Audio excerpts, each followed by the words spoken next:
So, this song is about love, I mentioned. Jarabi. I would like very much if you could join us on this song. We are Jarabi. We are Jarabi. We are Jarabi. We are Jarabi. For those that can do at the same time, to clap and sing. Yeah, or half.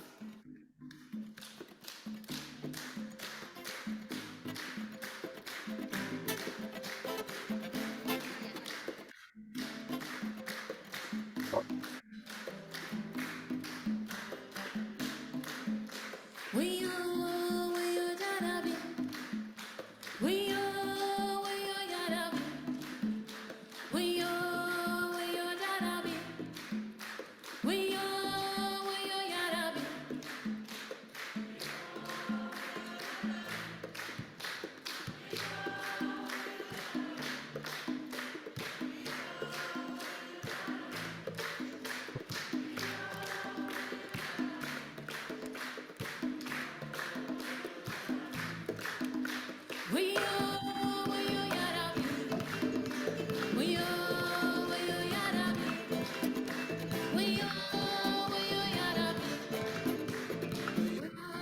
We are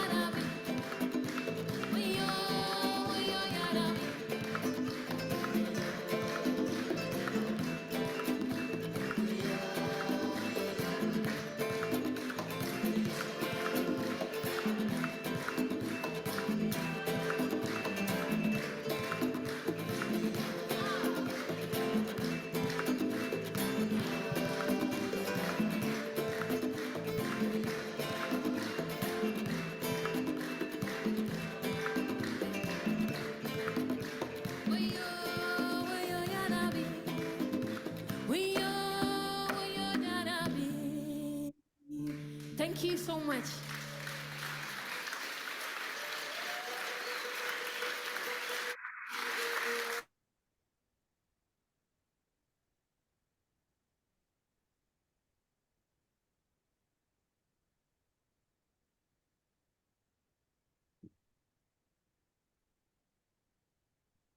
Hello, everybody.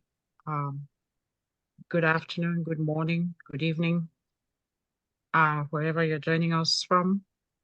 Thank you.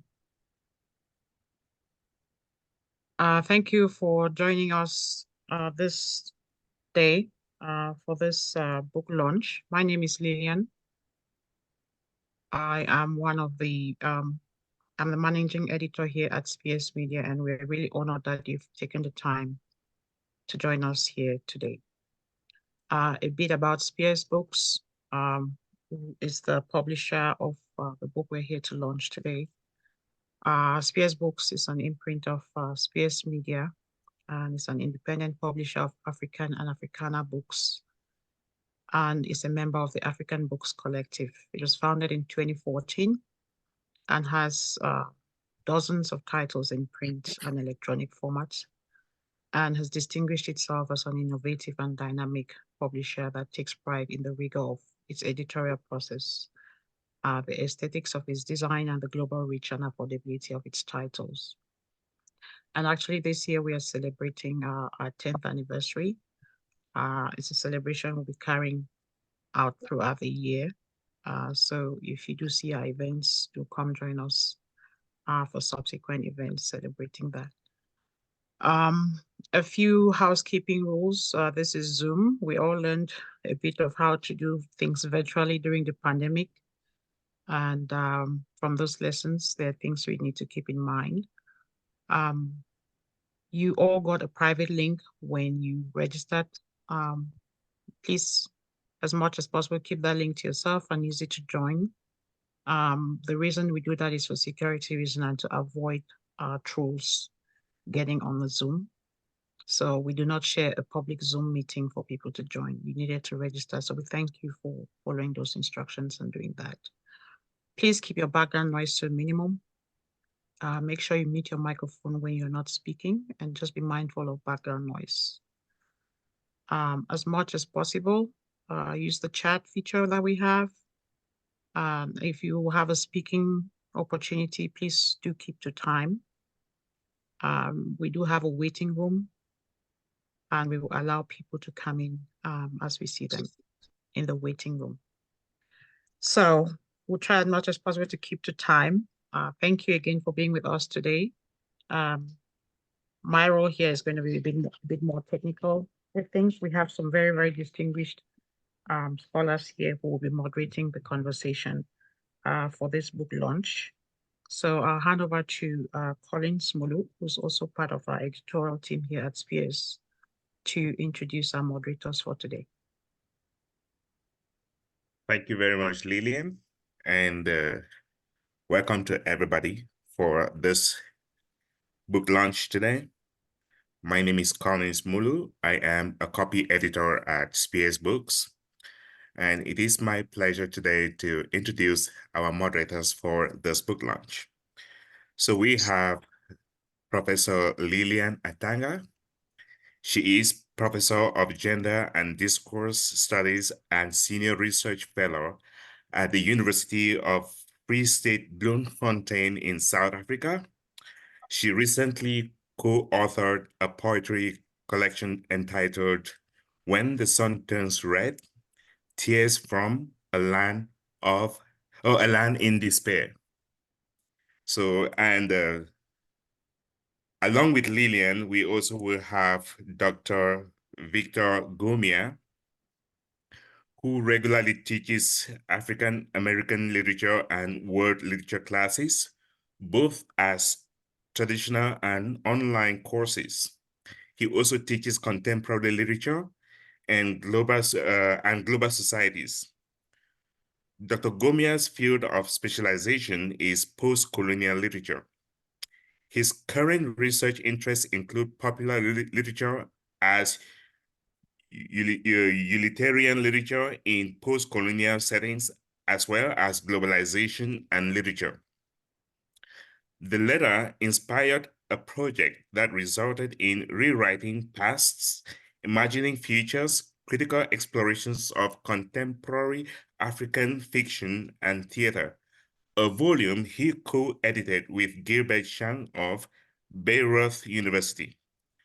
His most recent journal articles were on Bole Butake and Ngugi wa Thiong'o. He reviews works on African studies for Spears Media and Palgrave Macmillan Publishers. His most recent awards were from Delaware Humanities Forum, DHF, and Howard University Center for African Studies. Dr. Gomia was the 2012 recipient of the Department of Languages and Literature's Research and Publication Award. So virtually, let's welcome our moderators. Thank you very much, Collins. Welcome everyone to this virtual book launch. This is our first book launch for 2024, and we are going to have several more coming through the year. This year is particularly a very exciting one for Spears Media, as Lillian just noted, because we are celebrating our 10th anniversary. And we are going to do that with lots more of publications and book launches and many more things. Before we continue, I'll let the floor to my co-moderator, Victor, to say a word. Thank you, Lee. Again, ladies and gentlemen, you are all welcome. It's an honor to be part of the moderating team again here at Spears Media. In our 2024 launching, the first one we're doing for 2024. We look forward to a very exciting, very informative, and very rich experience this afternoon. As we all know, when it comes to books and writing and reading, it's always an avenue to learn new things. And this particular publication is very unique in so many ways, and we are going to be seeing that as we move forward. So I want to say again, welcome on behalf of myself and my co-moderator and the entire team at Spears. We welcome everyone, and we are glad that you're here. Thank you. Okay, we are going to call on Mr. Maxwell Galega to introduce the author for us. Maxwell?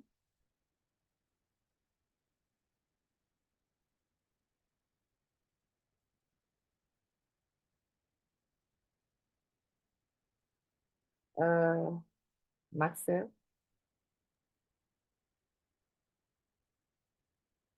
Okay. Thank you, Lillian, for the opportunity to be able to introduce my brother here. I'll just go through something that I have here in writing. So, Jude is a friend and a community person. So that's why, I'm here to represent that, tenet of who this man is. And this book is all about that. So Jude was born in Balinyonga, Cameroon, where he spent his early childhood before completing elementary school at the government school womb. He then proceeded to Sacred Heart College, Mankan, for his secondary and high school education. Upon obtaining his advanced level certificate, he enrolled at the University of Buea, where he studied anthropology, sociology, and political science under the mentorship of Professors Francis Nyamjo and Ben Jua, respectively, between 1995 and 1998. After graduating, he carried out various stints as research assistant for several professors at the University of Buea before embarking on graduate studies at Stellenbosch University and the University of Pretoria, where he completed his MSc in anthropology with distinction. His comparative analysis of chieftaincy in South Africa and Cameroon between 2001 and 2003 provided the ethnographic data for his first book, Mediating Legitimacy, published by Langer Publishing in 2009. Jude proceeded to the University of Toronto in 2003 for doctoral studies in sociocultural anthropology and defended his dissertation in 2007, titled Being Young in Old Town: Youth Subjectivities and the Associational Life in Bamenda. Although this dissertation was the direct product of 16 months of field work in Bamenda, Cameroon, it drew inspiration from several years of scholarship on the predicament of young Africans, specifically from the African Youth in the Global Age Fellowship, administered by Social Science Research Council. Jude Fokwang has held teaching positions at the University of Cape Town, South Africa, Trent University, and the University of Toronto, Scarborough.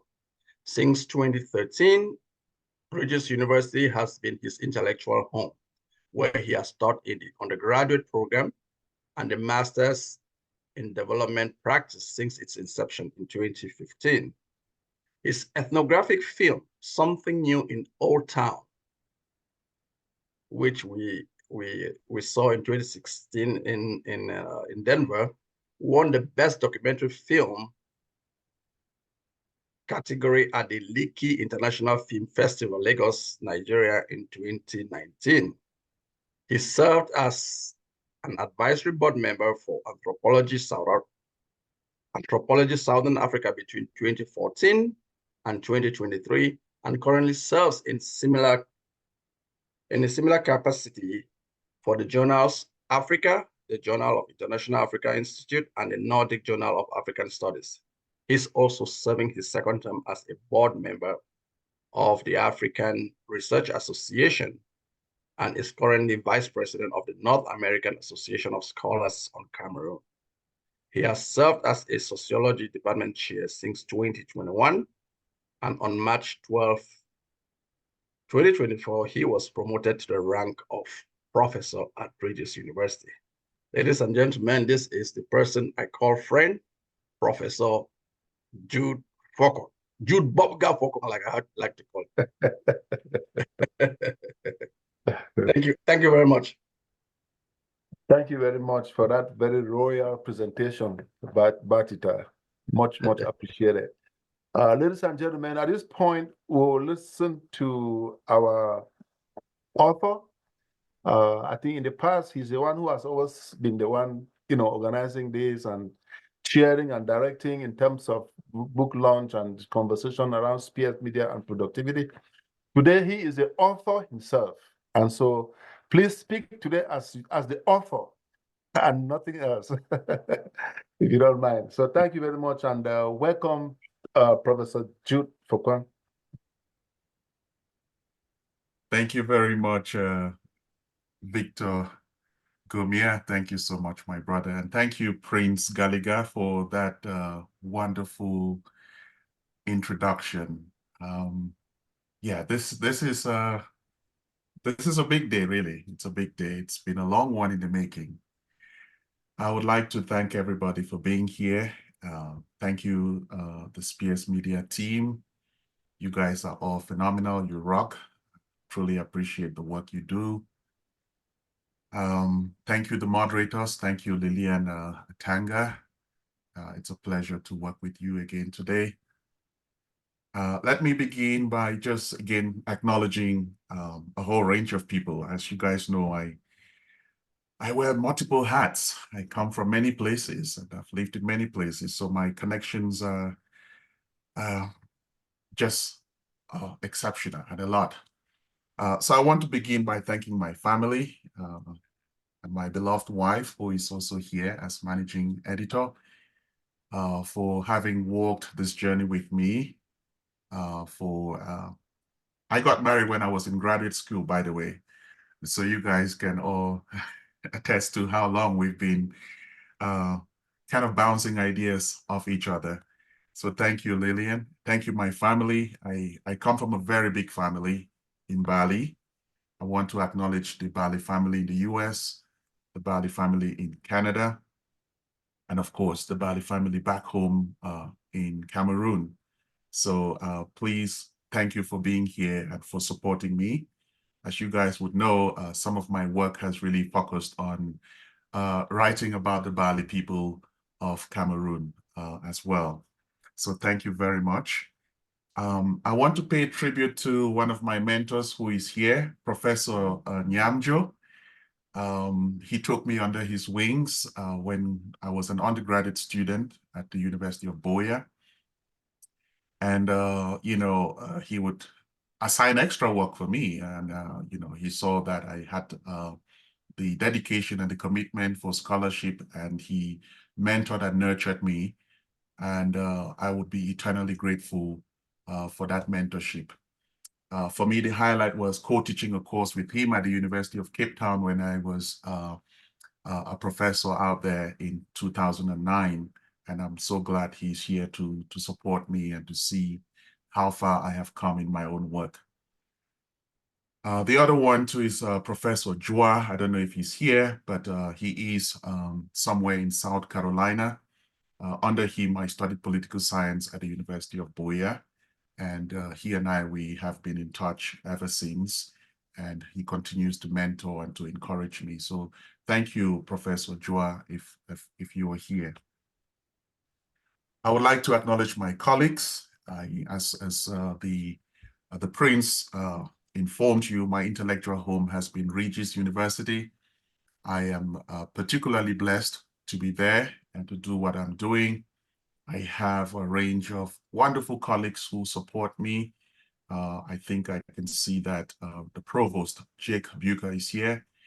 And I'm particularly pleased to see that my other colleagues, Katie, Ethan, Heda, and many more are here to support me. Thank you guys for coming. I want to thank my schoolmates. As some of you may have heard, I went to Sacred Heart College, a Catholic boys' school. Some of them are here to support me as well. And I think at least one or two people with whom I went to elementary school are here. Collins, who is the copy editor, is my elementary school mate, so he's here to support me. Thank you. On behalf of all those graduates from GS Womb, the truants from GS Womb, thank you all for being here. I want to acknowledge those from Old Town. If you guys did not accept me into your world, this book would not have come to fruition. I want to acknowledge the Tambak brothers, as well as the Chosen Sisters. I think some of them are here and will be able to speak to some of the work I have done with them. And so thank you again for letting me into your world. I will try to be brief because I'm not going to be offering a lecture here. I just want to say a few words about what ethnography is. The book we are celebrating is an ethnography. Not a lot of people know what an ethnography is, particularly if you're not an anthropologist. So I can say that even my friends and my members of my family don't have a clue what an ethnography is. They know what anthropology is, what an anthropologist does. They hear that we go do field work, we go to exotic places, but they don't really know what we do.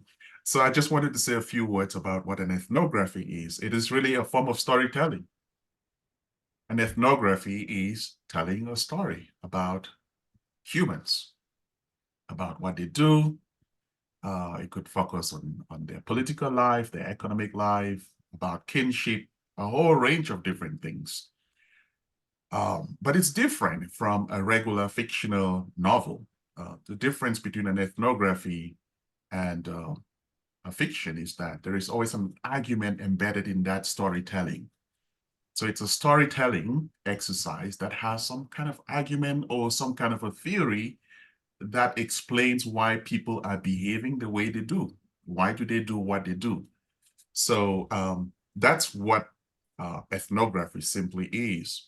And this book is the product of my attempt to tell the story of young people in the community of Old Town, which is a rundown neighborhood in the city of Bamenda. I was intrigued by their lives, what they were doing, how they were organizing themselves, their determination to transform their community and themselves. And I think I've tried to tell that story in two ways. Ethnographies can be told in a visual format, that is in film or in photography, or it can be told in a textual form. And I'm particularly blessed that I've been able to do both. In 2016, I was able to release a film about the lives of young people in Old Town. And today we are celebrating the textual version of it, which is a more elaborate account of what their lives look like, what do they care about, how do they make sense of what it means to be a member of that community. And so that's really what this book is about. I look forward to engaging with you about some of the aspects, the chapters.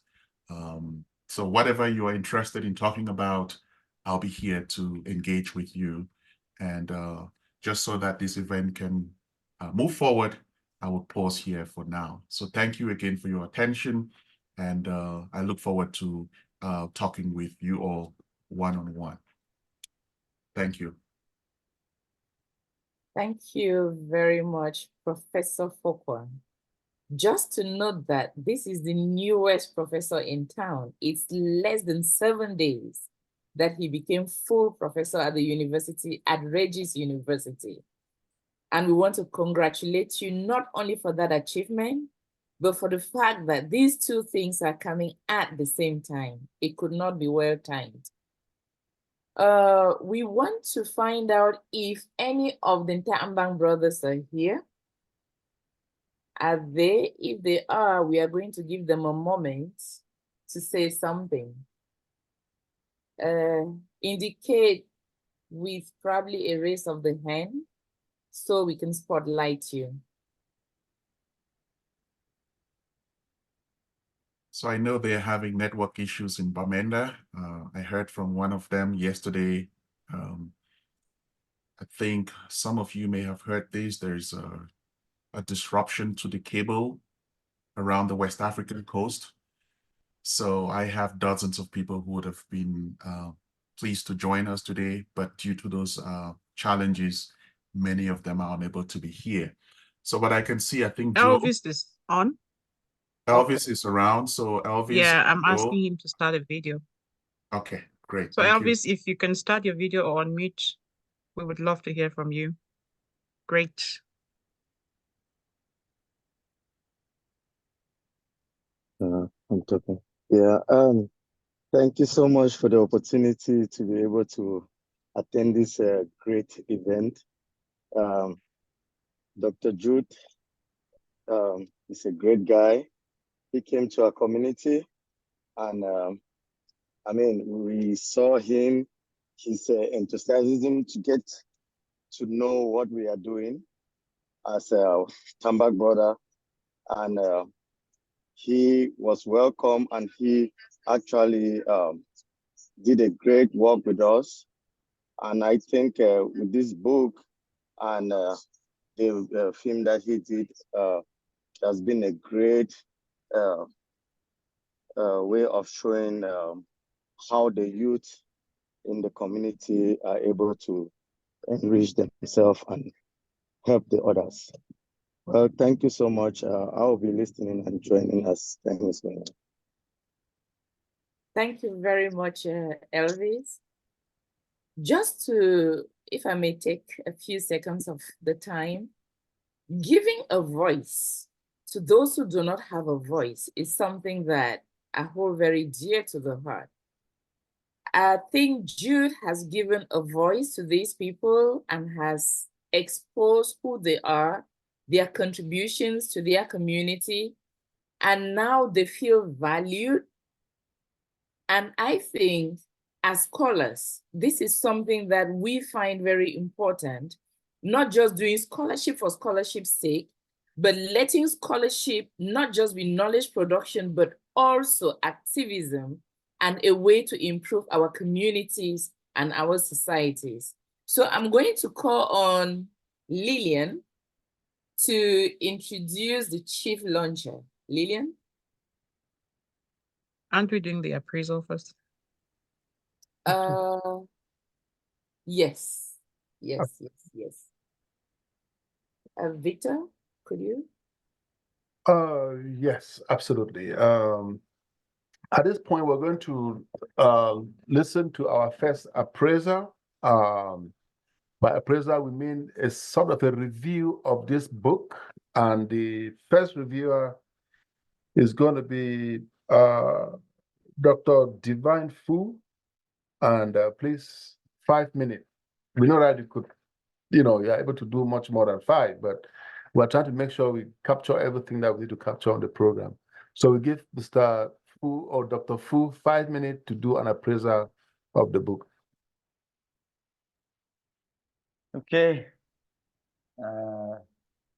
Good morning, good afternoon, good evening, depending on where you are. And I start by give my big congratulations for my brother Jude. So Jude, congratulations, Professor. As you don't become the big professor, so we'll go continue for the drink white mimbo for your head. So we give you plenty congratulations. So I can start 2 ways. Also, the first, because of the context of where the book be written, and also just for take off for where we Lillian stopped. So in Tambak borders already get voice, not just say academic work not be able for understanding. So that's be very important. So already in Tamba brothers and people where they be very active, and Tamba brothers and people they already transformed. Tamba brothers now already people where they change the community, but because of the way we would read people, will be unable for understand them. So now the really Jude work give you the opportunity for begin to understand how people that operate differently and to find another lens for read these people. So this book is very important. I've already indicated that it's a gem, and it's really a cutting edge ethnographic work and a contribution to youth studies. There are many ways you can look at it. If you were reading studies about the cities and how people live the city. I don't want to say how Africans live the city, because quite often when you do work on the continent, it seems to be work that you only use to define the continent. So it's an ethnographic text that transcends just the continents. And Jude is such an excellent ethnographer, an excellent anthropologist, and something that you can see in the book. It unfolds. You can see that he does really careful ethnography and careful thinking. And that's also why something that we've done over the past years is to really try to use it as a base ethnographic text, especially for many of my students. But something that I've taken out of this book is a contribution that Jude makes, which I think is something that one could focus on, and it's the concept of illiminality. We've often read youth either as a biological category, or often read youth either as a political category, or read youth as social becoming, or as an age group, which people need to ascend. I think our modern world has given us this trajectory. It's almost like a linear trajectory, that there's a transition from you're born, then you go to school, then from school you automatically get work. And something that Jude really tries to speak to is what happens when this predictability becomes disrupted.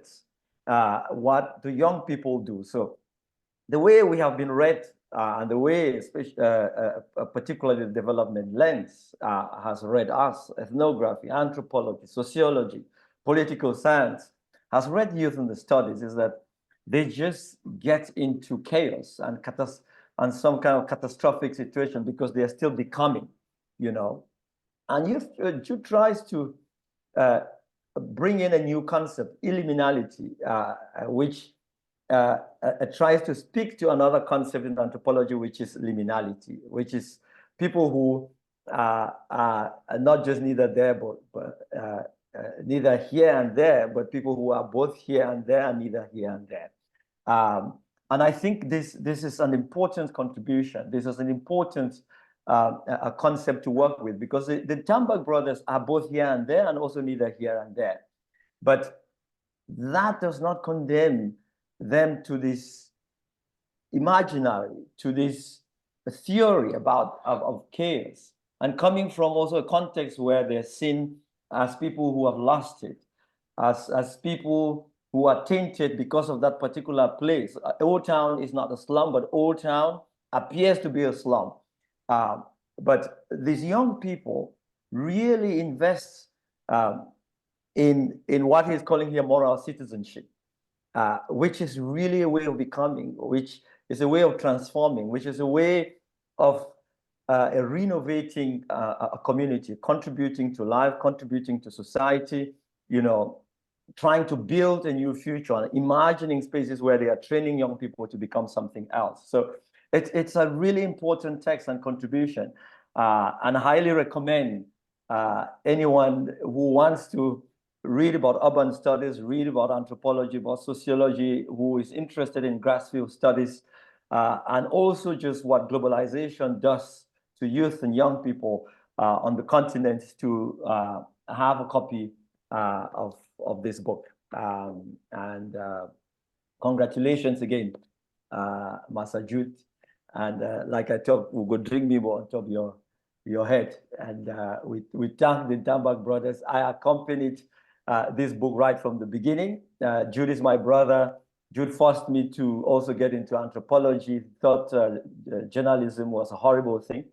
But we are thankful that you have made this contribution, and I think we need to encourage many more scholars, ethnographers to do many of these youth studies. So, thank you. Miyata, if you do not know, he again is Professor Divine Fu.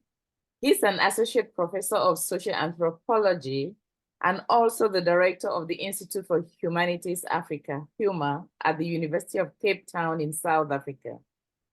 His research focuses on politics of suffering and smiling. That reminds me of Fela. Particularly on how urban youth seek ways of smiling in the midst of their suffering. He has carried out research in Cameroon, Botswana, South Africa, and Senegal. His new research focuses on the political economy of Pan-African knowledge production and on artificial intelligence and the ethics of being in African context. Thank you again, Professor Divine Fu, for your review of the work. Victor? Thank you so much, Lee. Again, thank you, Professor Divine Fu. Our next item here would be the introduction of our guest speaker. And we give that honor to Lillian. Lillian, please, you have the floor. Sure. Thank you. So I have the honor to introduce to you Joseph Mana. He is the Vice President and Country Head of Olam Food Industries in Cameroon, which is a division of Olam International, a prominent global player in the food and agribusiness sector. And in his role, he oversees all operations for the OFI group in Cameroon and is responsible for the company's growth strategy, risk management, and profit loss performance. Under his steadfast leadership, Olam Food Industries has emerged as one of the top 2 leaders in Cameroon's cocoa industry. His journey with Olam began in 1999 when he joined as a quality control inspector for cocoa and coffee procurement in Cameroon. With over 2 decades of dedicated service to the company, he has developed a profound understanding of the entire global cocoa bean trade, spanning from sourcing, supply chain management to trading operations. He earned a Bachelor of Arts degree at the University of Buea, Cameroon, And he, along with many others, were privileged to be the first cohort of students to enroll at the university when it first opened its doors in 1993. And most recently, he received the honor of delivering the keynote address at the university's 31st matriculation ceremony. And finally, and on a personal note, Joseph also holds the esteemed position of being the head of the Kongwe lineage in Bali, to which Jude is a member of that lineage. So in pure tradition, I would be introducing him today as Ba Kongwe, not Joseph Mana, because by culture and tradition, he is Ba Kongwe. So Ba Kongwe, if you're on, please do us the honor as the chief launcher of this event. Thank you.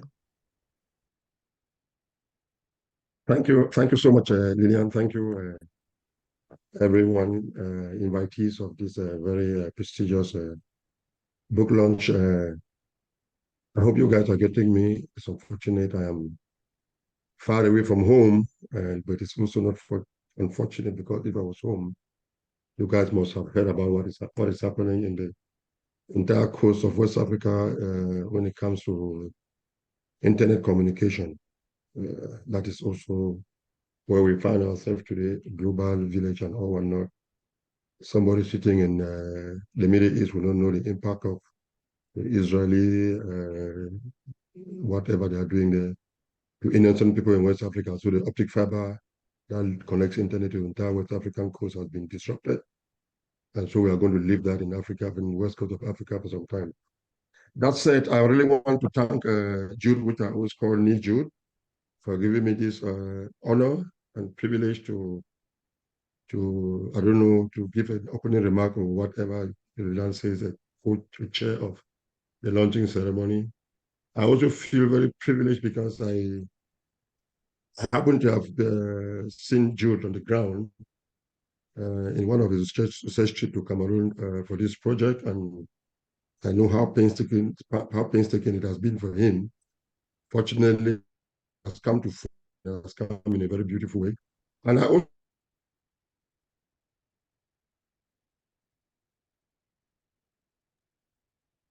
I think we lost his sound there temporarily.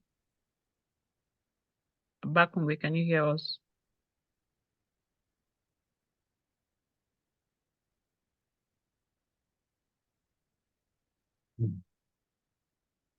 Yeah, tech issue here.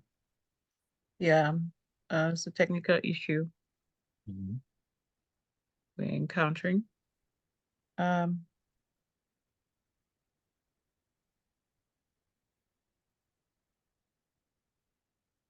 So while we wait on that, let me just use the opportunity to announce that we currently have a sale of this book on Spears Books website as part of this launch. We have a sale special. So if you make a purchase, if you're interested in making a purchase today, we encourage you to make use of that discount. It's currently discounted at the Spears website, $25 plus free shipping for orders that you place on the website today. We will post a link on the website and QR codes for you to follow to make a purchase. And you can make purchases, make payments directly on the website, or if you so prefer, for many in our community, you want to do a Zelle or Cash App or PayPal, we would also have QR codes for that. We Can you guys also hear have, me? yes, we can hear you now. Can I go on? Please go ahead. Yeah, Yes, I'm go sorry. ahead. I don't know what went wrong, but I want to come back now without the video. I'm very sorry for that. As I was saying before, the internet got disrupted. I don't know what's the internet. I'm very keen at trying to contextualize this book with present-day Old Town and Bamenda, Cameroon today, given the socio-economic realities that these people are living today. I'm sure most of you know about the Cameroon Anglophone crisis. What makes me really feel happy or whatever about the book is that the challenges that these associations face today, they are not only unique to Old Town today, but also leave them also in any. These are many, but it is common knowledge that in this part of the country, when the youth group themselves together, they better position themselves to be able to grab all the opportunities that come their way. There are so many things that go with this, and for Professor Jude to have come out with this in a very, very succinct and elaborate way, and it's now taken into the larger world, only makes me believe that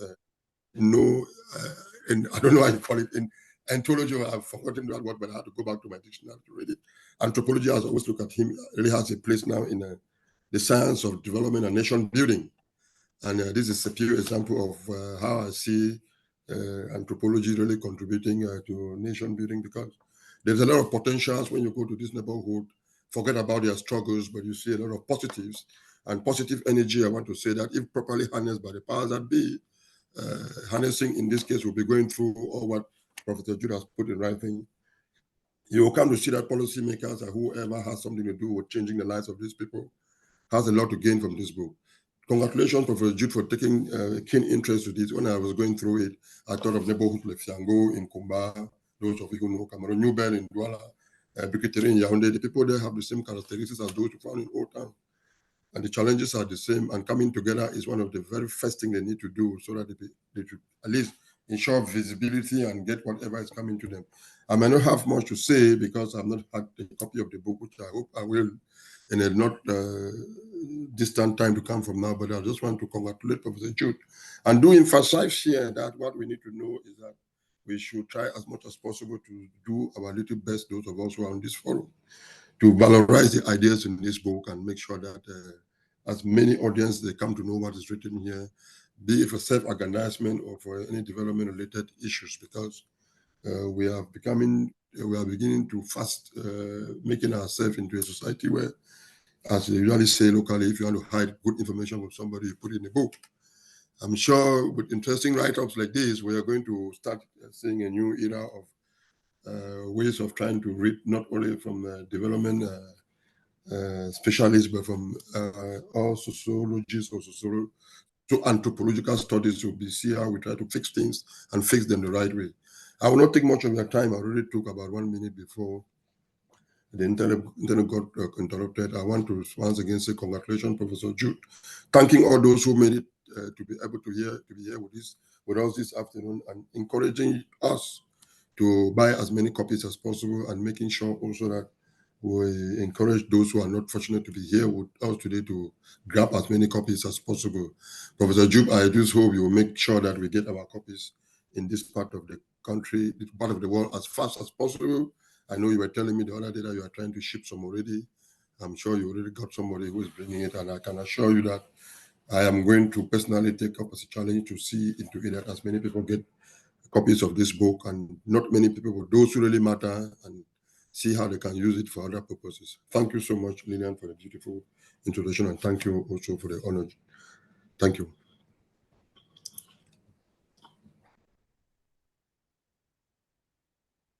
Thank you very much. I think Lillian will continue with the lunch. Yes, thank you. Thank you very much, Bakungwe. And I have put in the chat room QR codes. If you scan your phone, so the red QR code is going to take you directly to Spear's website, where you can just enter the book in your shopping cart. We also have copies of the book available in Cameroon. We just got that shipment delivered. They are available for 5,000 francs in Cameroon.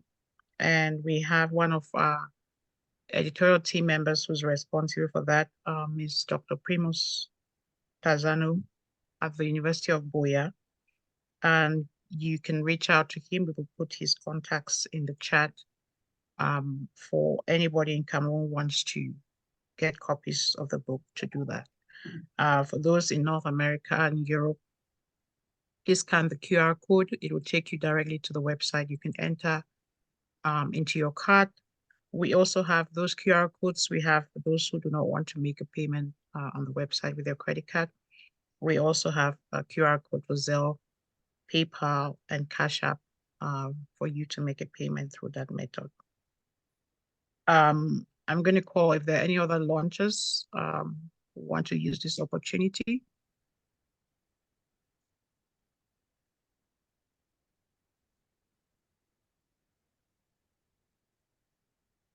Eva Casper.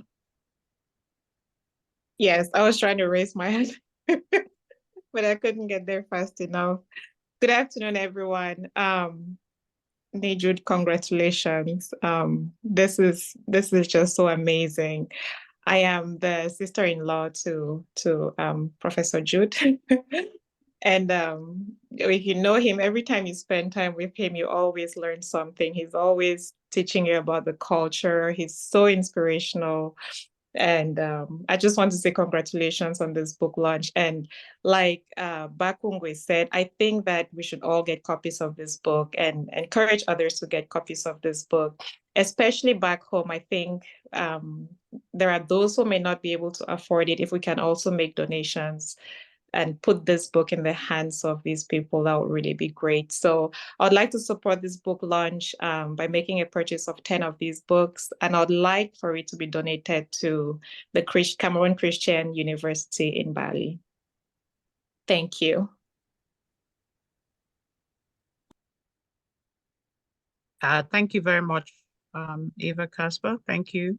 10 copies of the book are going to the Cameroon Christian University in Bali, so that other young people can read the work that young people around the Grassfield are doing to improve their communities, not wait on government to do things, which is really for the central theme that runs through this book. So thank you. I saw a hand up. Let me just check here. Did I see a BC hand raised, or did you take it down? Is there any other person who wants to be a launcher? Yeah, can you hear me?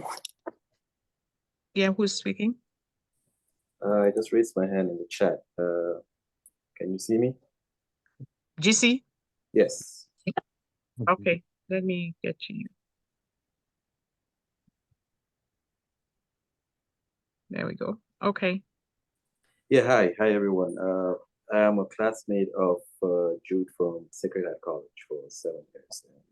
And, I am really excited by this, great endeavor that he's doing. I've known Jude since we were teenagers, and this is like a fulfillment of potential you can see from a very young age. Jude has always been the professorial type, so I can not tip my hat enough for him for this great achievement, attaining full professorship at this institution.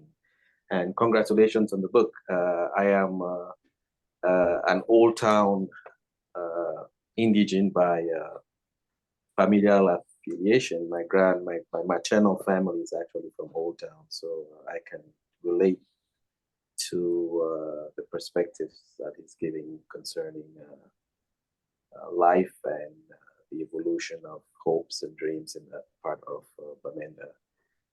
And also being very skillfully apolitical, that I would tip my hat to you also, because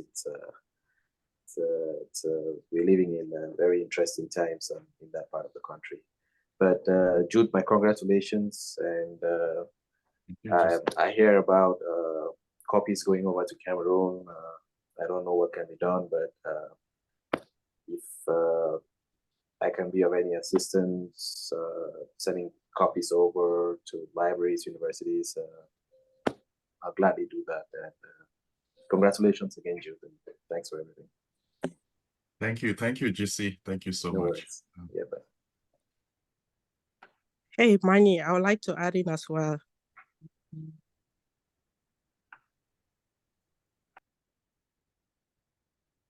Can I speak, Mani? Go ahead. You can go ahead.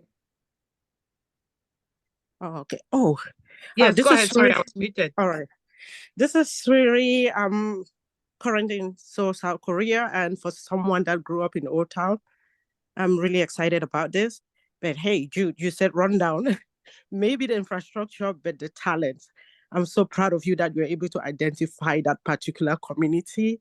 And with all of these ambitious young men and women, I will be able to purchase 5 copies for the Department of Journalism and Mass Communication at the University of Boya. Thank you so much, Suri. Yes, run down in infrastructure, not in the hearts of those who live there. Thank you. Thank you. Sri is a very, very proud Thank you.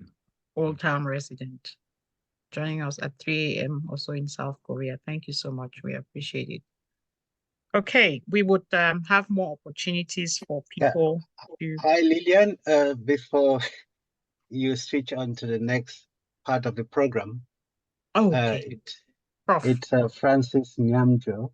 Yes, let me find you. Yeah. Just to say, in appreciation for the great work that Jude is doing and Spear Media, I would like to buy 20 copies from Primos for universities in Buea and Cameroon. So he would distribute them as he sees fit. I will get in touch with him and purchase 20 copies. Thank you very much. Thank you very much, Prof. Where are you hiding, Prof? I'm not seeing you. I know we need to see you. His video is not on. This is, I think I am in the dark, but am I available, visible here? Yes, yes. Awesome. There you are. There you are. Thank you. Thank you so much. This is the great Professor Nyamjo.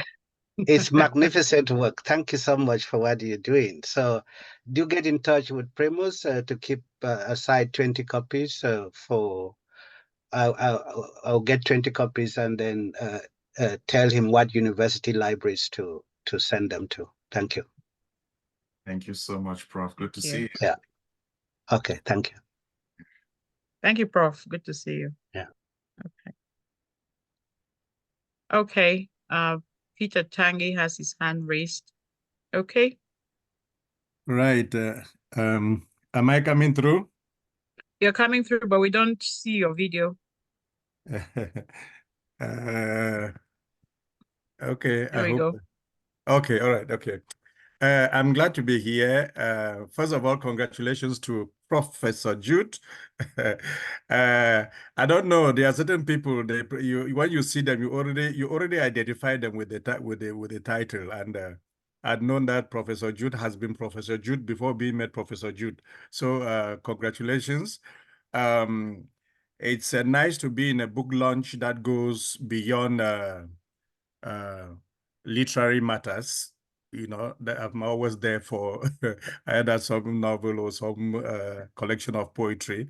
But having to come into the field of ethnography is it's very fulfilling, because when we are talking about research, we are talking about interdisciplinary awareness, and this is part of it.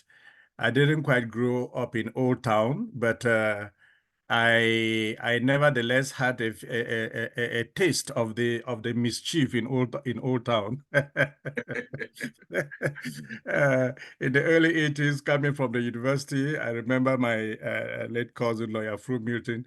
There was this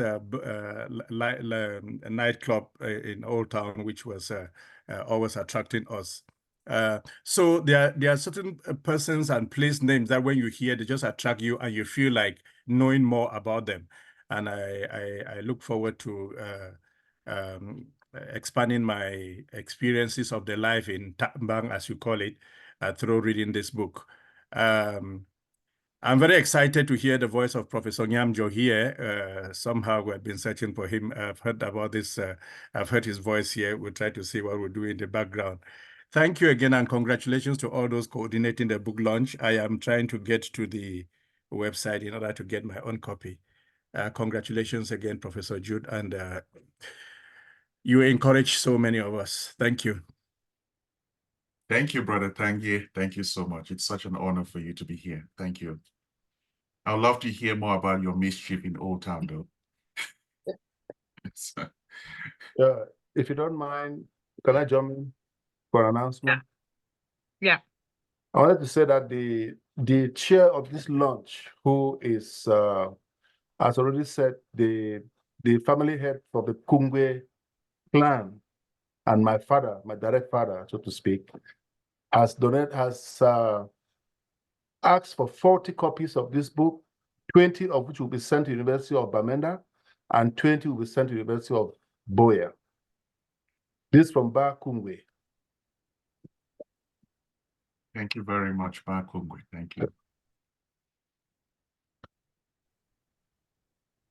Okay, thank you. Thank you all who have We pledged have to buy copies. Niben has his hand raised. Oh, okay. So, Yes. Niben from Gunjo. Yes. Hello, Lillian, and hi, Joe. I'm reaching out to you guys for my work area. You know, nowadays we don't have a break, but I'm very happy to be part of this launching ceremony.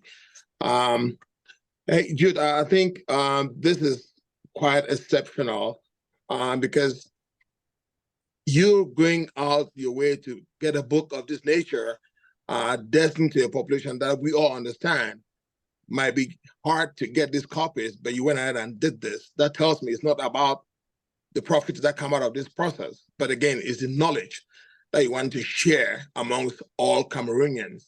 And I think this is quite exceptional, and this is just your nature. And being a brother and a neighbor in the backyard, I just want to support this project. I don't know the level, maybe I'm getting in late.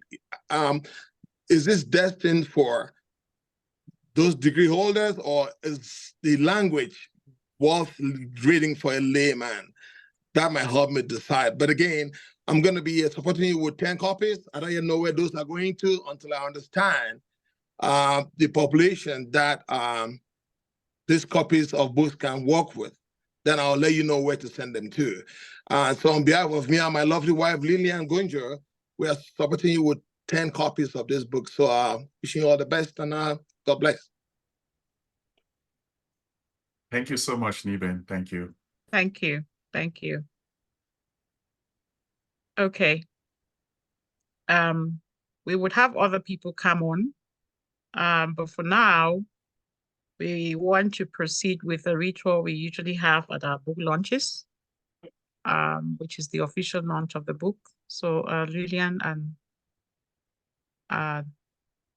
Nivik, if you guys want to continue with that, we'll come to you, Lola, and I think parents who had their hands up will come to you when we're done with the official book launch. So this is that moment. Okay. For those who have copies, Nivik, take over. Okay, thank you so much, Lillian. We, at this point, are going to do this symbolic or ritualistic launch, and I call on everyone who has a copy of the book to just raise it to the screen or to the camera. I can't see everybody. I'm not sure if people are actually doing what I'm saying, but how do we do this again? Somebody have to count 3, 2, 1, and then. And we'll do a screenshot Okay. So of the please launch. raise up your copy on the camera, on the screen. Is my copy being seen? Yeah. Okay. Don't cover your face though. Are we going to, yeah, this is my book. Yay, thank you. So I'm going to, because there are many people on video, I'm going to do 2 screenshots. So 3, 2, 1. Okay. The next one, I'm going to go to the next screen. One moment.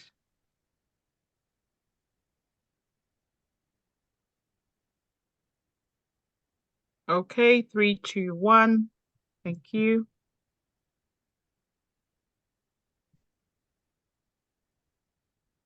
Okay. And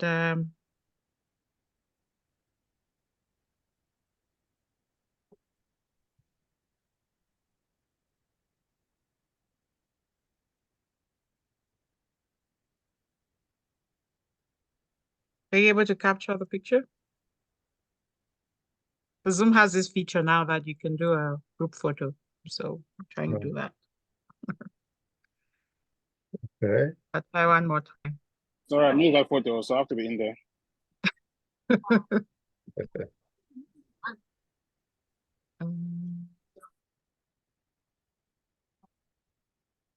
Were you able to capture that, Jude?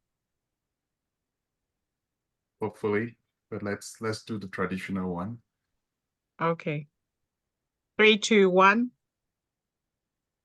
And so with that, we officially declare the book launched.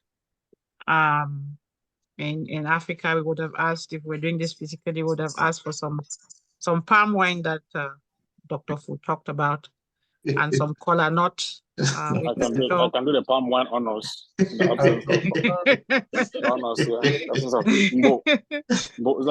So the palm wine will flow, and we would, Bakungwe or somebody would pour libation to thank the ancestors, and we will break kola nut in proper tradition to celebrate this big achievement. So thank you to all who have already made purchases, being here today to launch the book.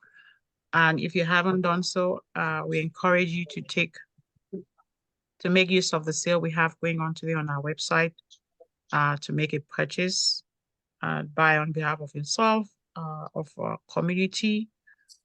We have a lot of, part of our culture is belonging to groups. And I think it'll be very important for some of our groups, many of our groups, to read this and get to understand and appreciate their contributions to the community as a group. So I have shared the link. If you're not able to get the QR code, I have shared the link in chat, so you can go directly to our website to make a purchase. Nivik, Lillian, somebody is yes, asking about Kindle copies. Is that available? we do have that, yes. We have electronic copies of most of our publications as well. So if you're interested in that, yes, you can get that on Amazon, the electronic version. Thank you. So we've been going for about an hour. Yeah. And I see some hands raised. I think, what do you think? We take a little interlude, a little musical interlude? I suggest we take those 2 hands. Since we have just one hand raised, that's Mabry. Okay. All the way from Okay. Actually, all right, I'll bring on Mabry. Yeah. Professor Professor Bridget Tebo. Over to you.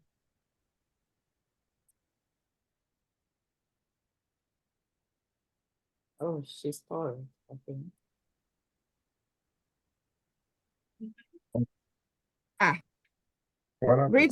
Greetings, everyone. Thank you for giving me this little space to talk. See me smiling from ear to ear. I am so excited and so delighted. I want to give those double congratulations to Jude, the latest professor in town. Jude is a younger brother to me. He's a junior colleague, and I couldn't be more proud of his accomplishments.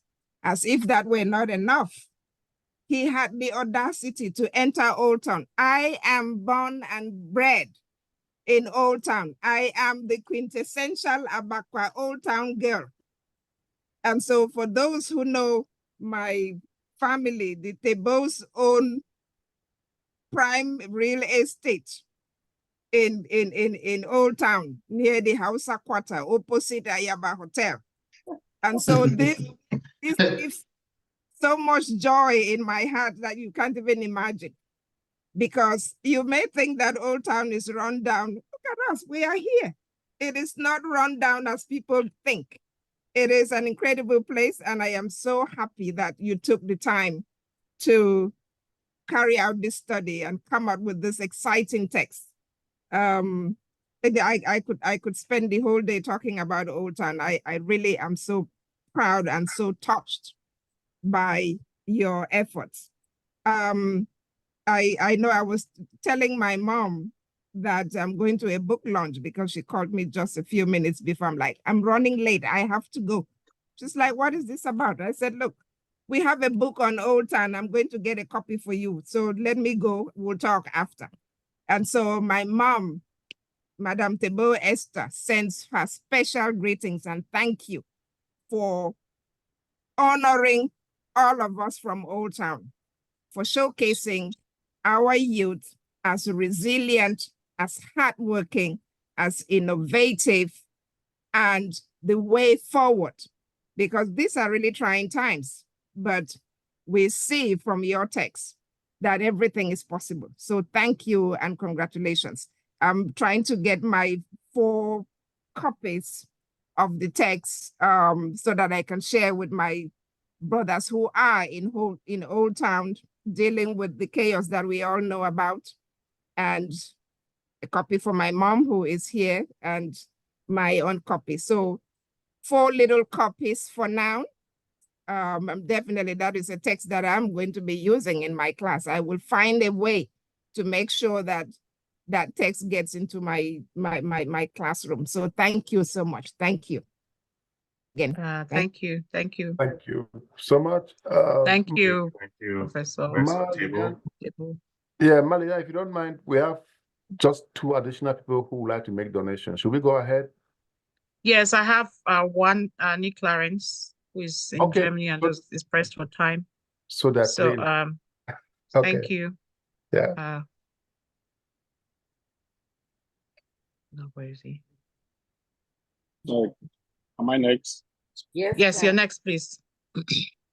Hello, everybody. Good evening from beautiful Barcelona. It's getting late here, but there was no way I could miss this wonderful occasion to join and support the newest and most wonderful professor in town, Professor Jude. As you know, me and Jude have many, many relationships from our humble days in womb. I hear a lot about Old Town. But I can tell you that whatever you saw in Old Town began in womb. That's where the foundation was built. And to see him over the years grow from our humble days in wombs to also my other half becoming my moyo. That in hindsight, I always say he owes me more mimbo for marrying my wonderful, beautiful sister, Dr. Lillian. And then later in life in US, also becoming part of a very special, exclusive club called the Green Juice Club. If you are very interested, please contact me behind the scenes. It's a very exclusive club, and Jude is our honorable member in Colorado, the greenest state, as we call it. I lead the first chapter in Delaware, which Professor Gomia is also aspiring someday to become membership. That is very long. On a more serious note, I really want to congratulate Jude for really carrying on forward with what his father began in teaching us in school, and seeing him emulate from that humble beginning through his dad and growing to become even a much more senior teacher, in this case, professor in universities in the United States. Just amazing. He is an inspirational leader, a natural leader, a very smart person, as you can tell. And I couldn't be more proud of this accomplishment with this book launch. So I'm going to support the book launch on behalf of the Ndangan Foundation, which is our family foundation, with purchasing 10 copies. We should do more, but we're going to donate 10 copies to support the launch. So I want to say congrats again, Jude. Super well done, and couldn't be more proud of you. Thank you so much, everyone. I'm great to see my classmate, Professor Liliana Tanga, as well, the call. A lot of wonderful people. Thank you. Thank you. Yes, I'll be asking Bakungwe, my father here, to make sure that more Mimbo comes for so Bakungwe, over to you. Sorry. Theo Kem had something to say. Yes. I'm so thankful to be part of this gathering. Thanks to my buddy Francis, who reminded me that we need to jump online. You all know Jude as the doctor, the professor, but to us, he's the bone. You know, he's the bone. So, Dr. Wensi sends greetings. He's indisposed right now. We are very blessed to have him as business partners. He does a lot of marketing materials, and we're so appreciative. So the team has asked me to make a donation of 30 copies. We're going to be getting back to you on how we're going to distribute those copies. So thank you again, and congratulations, Doc, and we hope to do more business together. Thank you very much to you. Thank you, too. Thank you. Appreciate it. So Okay, excited to see we would my primary school truants here, Dr. Nancy. I'm just excited. Yeah. Thank you. Hello, Dr. Nancy. Good to see you. Okay. Time are we on now? Okay. I think we're going to move on to the second appraisal of the book, and then all those who want to still make launch pledges or copies, we would give time for you to do that. I want to take a moment to acknowledge the presence of Professor Dwa, who is one of Jude's mentors, joining us from South Carolina. Thank you very much. We just want to acknowledge and recognize your presence. Thank you. You're welcome, Lillian. Okay. So we're going to move on to the second appraisal of the book. So Dr. Victor or Professor Lillian, if you want to introduce the reviewer. Yes, I'm going to do that. The second appraisal is going to be done by Dr. Rogers Orok. Dr. Orok is currently a lecturer in the Department of Sociology and Anthropology at the University of Boya. Previously, he taught in the Department of Anthropology at the University of Witwatersrand in South Africa. Dr. Orok's work focuses on moral discourses about elites, power, post-colonial sexualities, and the politics of suspicion and conspiracy theories in the Central African societies. He is co-editor of Elites and the Politics of Accountability in Africa, published in 2021 by the University of Michigan Press, with Wale Adebanue, and co-author of a forthcoming book titled Conspiracy Narratives from Post-Colonial Africa, Freemasonry, Homosexuality, and Illicit Wealth, which is expected to come out this year. So Professor Orok, we await your appraisal of the book. You're welcome. Thank you very much, Professor Atanga, and I hope everyone can hear me very well. It's a pleasure to be here with you. I am currently also an assistant professor at the Louisiana State University here in Baton Rouge, from where I'm talking, but I chose to highlight or put ahead or in front of you my affiliation with the University of Boya for two reasons. The first is that indeed I also decided to take up an affiliation with the University of Boya as a lecturer, I think 2 years ago, as a way of following in the footsteps of people like Professor Fokwang, to whom I say thank you and congratulations for the fact that he and another older brother who is the first appraiser, Dr. Fu, are graduates of the University of Boya, and particularly in the case of Professor Fokwang, they are graduate of the Department of Sociology and Anthropology at the University of Boya, where I did my studies. And when I was a student, all I could hear from my professors was, do you know Jude Fokwang? And I would say no. They say, you have to try to be like Jude Fokwang. So my being here is an attempt to pay homage to him, but also to offer what I think are valuable comments to the work that he presents before us. Work that is very, very much born from, I would say, a place of love, a place of dedication and commitment, because produced over almost 20 years period. I will not take too much time because I wasn't given too much time, but I would say this, that the first question that the book raises for us is the question of, how do Cameroonians write about their own societies? That is the first important question to stop and think with. Why this question? It's important to ask this question because anthropological studies on Cameroon, particularly on the Cameroon grass fields, are many.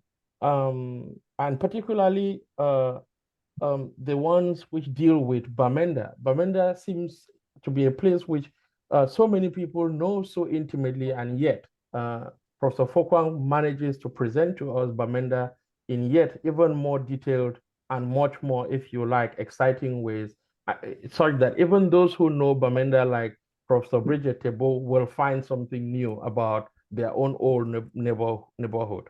So that is the first contribution, in that Professor Fokwang is the first, I would argue, in Anglophone Cameroon to present a long-term ethnographic monograph as a Cameroonian writing about Cameroonian societies. That is very important to register, and it's an important accomplishment to put on the table. So for the rest of the time that I have, the 3 minutes, I would like to say that my favorite chapter of the book is chapter 6, which is Alternative Pathways to Social Adulthood, the Economy of Food Dossiers. But I will not go into it. I will ask you to go and buy the book, to read it, and find out why this young man, Orok, is saying that this is a wonderful chapter. I suggest that you read it because it's defining in a way of how one reads the transitions associated with Cameroonian youth. What I would like to do in the last bit of time that I have is highlight 2 valuable contributions that the book makes, besides the ones I have listed, and then maybe leave the author with one question if he has time, if he's going to do responses for us in the end. The first thing is that Professor Fokwang himself says it best, that ethnographies are typically interested in telling a story, but not just telling a story. They have an argument to make about the worlds that they describe, in order to also underline the similarities that those worlds they describe may have, similarities and or differences that they have with other worlds. So it's not just any kind of story. It's a story that tries to do for us, showing us how these people that I describe are human, just like any other people anywhere, but they are human in their own distinct way. And so that, if that is the mission of an ethnography, or the task of any meaningful ethnography, the question is, what is the argument that Professor Fokwang is pursuing in this text? And that he lays out already nicely in page 18 of the book, which he says, youth in Bamenda, in their quest for social adulthood, have repurposed sociocultural associations into vehicles of social transformation in order to enable them to position themselves as moral citizens. And that is very important to underscore. What is a moral citizen? Who is a moral citizen? This is a valuable argument in that the author, what he does, Professor Fokwang in this instance, situates his ethnographic material within a rich and long tradition of ethnographic and anthropological work in the Cameroon grass fields. And to the extent that that is what he does, the work is similar in many ways to work that we know of the Cameroon grass fields, like the more recent examples, Jean-Pierre Varnier's work or Nicolas Argenti. But it is also different in that in this case, the emphasis is very clearly on the agency of the young people that he is describing. It is no longer on structures of tradition, structures of the state, it is first and foremost the agency of the young people with whom he has been working. That is, for me, a very important point to make. So the second point I'd like to register is the kind of astute ways in which Professor Fokwang combines both classic ethnographic approaches and innovative methods that he calls kind of media. Can you hear me? Yeah. What he calls media, media ethnography. What is media ethnography? It is after spending so many years working in the field, what happens is that the time lapse between the time he actually did long-term participant observation and the time that the book is appearing. Over those years, one of the things when you read the book, what you find is that he spends time keeping in touch with the members of these associations, following up on developments in the field. And in the end, through these social media and internet sources, he's able to kind of keep us updated on the kinds of evolutions of things in the place. And that is very valuable. It is, in this sense, a very useful and inspirational way to think about the changes in anthropological fieldwork. And this is inspiring for a younger generation of anthropologists like myself and many others who come after us. So having said this, and there are many more exciting things one can say about this book, I am going to leave Professor Fokwang with one question, and this is my final point. If one considers that the youth in Bamenda Old Town are excellent examples of moral citizens, how can one connect them to the explosion of political violence that erupted in the moment from 2017? In other words, if youths, I would argue that, I want to understand that the youth in Bamenda Old Town are not exceptional in working to become moral citizens. They are like many other young Cameroonians. What happened to turn these youths who were so committed to the project of moral citizenship to now be embracing of political violence? That is not a question that is necessarily part of your project, but which your project inspires, in my view, for younger generations of scholars or even yourself to take up. So I want to thank you for the diligent, committed, and dedicated work you put in here. And I personally hope to continue working with this book and teaching it in the years to come. Thank you.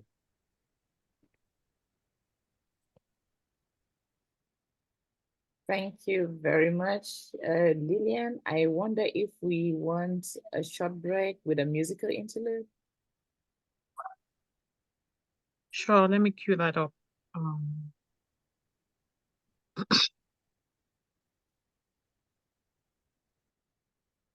And while I'm doing that, Benjua has a hand raised. I don't know if you take him after or before the interlude. Anytime is fine. I think you can go now. Why is she arranging? Please go ahead. Yeah. Go ahead. Sorry for joining late. Firstly, my congratulations to Professor Fokwang. If he hadn't become a professor, that would have been the story. That he's a professor today does not surprise me. You know, and I've known Jude for, I don't know, a long, long time. You know, from back in Boya, and already at that point, you know, one of the few students that one could point to and say, hey, look, this is a young man that's going to go far in life. Today, he is a professor, so it's no surprise. And I joined, you know, not just to congratulate Jude. I'm not going to congratulate him now. It's too early. He still has a lot to do. Because at this point, he's just emulating some of us, the older us. You know, and that's not enough. You know, as I think about this, I think about the challenge that Zarathustra, you know, threw to his students, that they fail him when they just emulate him. They got to do better than him. Jude is very capable of doing better than all of his professors. It's unfortunate, Jude, that Mitzi is not here. But I can tell you that when Mitzi was on your defense committee, she said, this is a young man with a lot of promise.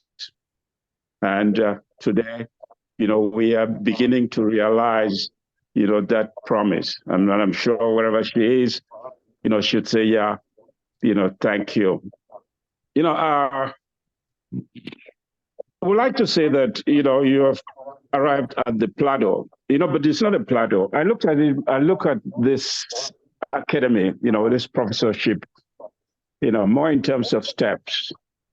You know, plateau means that you can't go any further.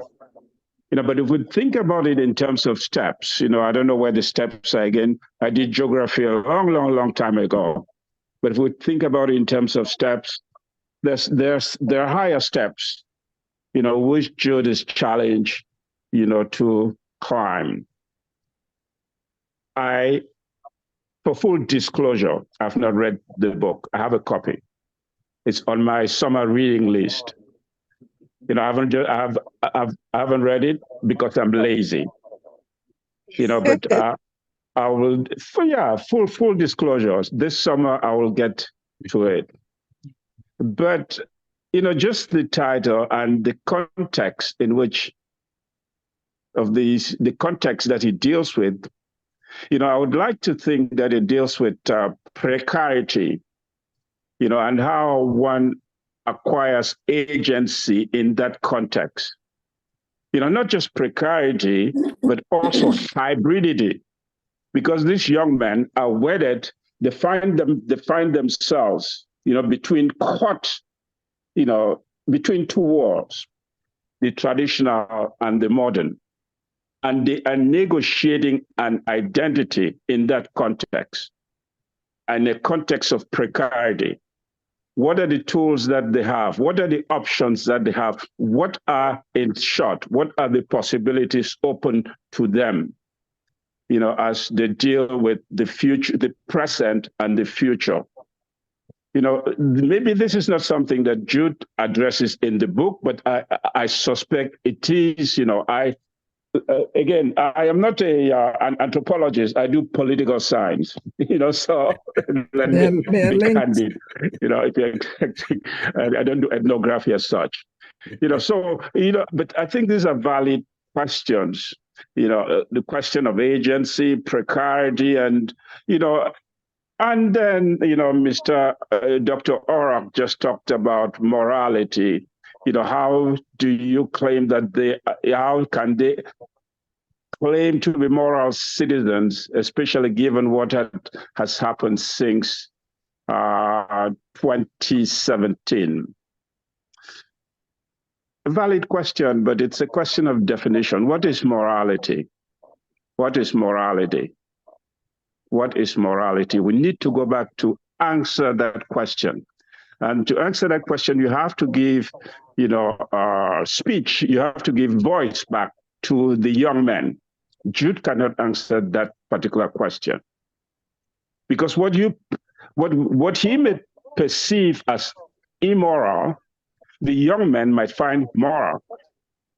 You know, again, I'm just speculating.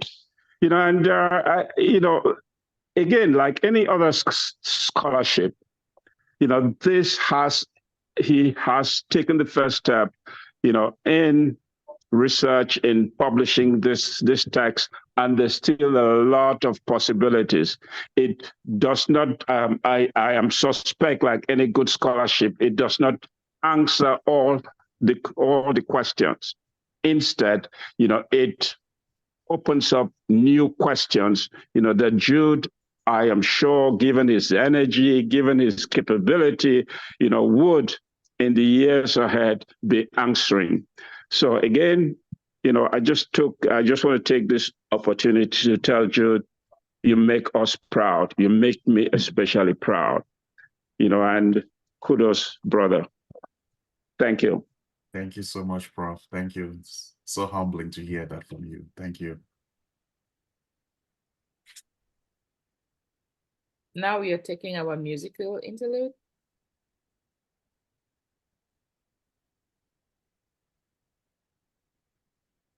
And please hang in there. After the musical interlude, we are going to have our quiz, which is Get to Know the Author, and it has prizes. So if you want to win some really beautiful prizes, don't go, stay on.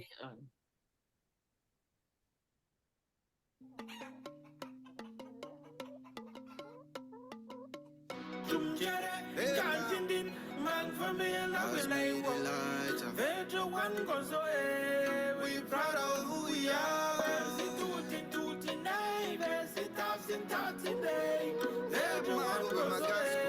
We proud of who we are. Me a wandang bagalmo and a wandang jang manjongo, my brother.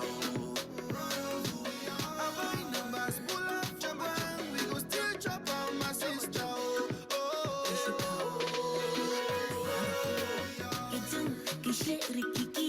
When they see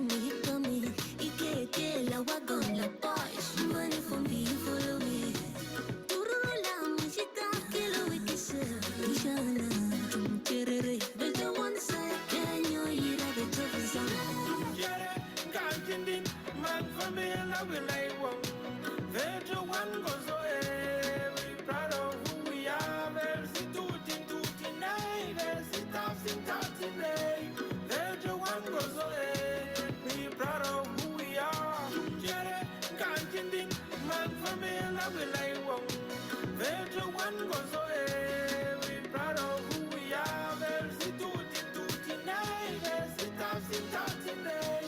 Every one goes away. We proud of who we are. Lenzi ganse jengle no. For vine consansi. Ven wa we are watching go. For vine consansi. Venzi ganse jengle no.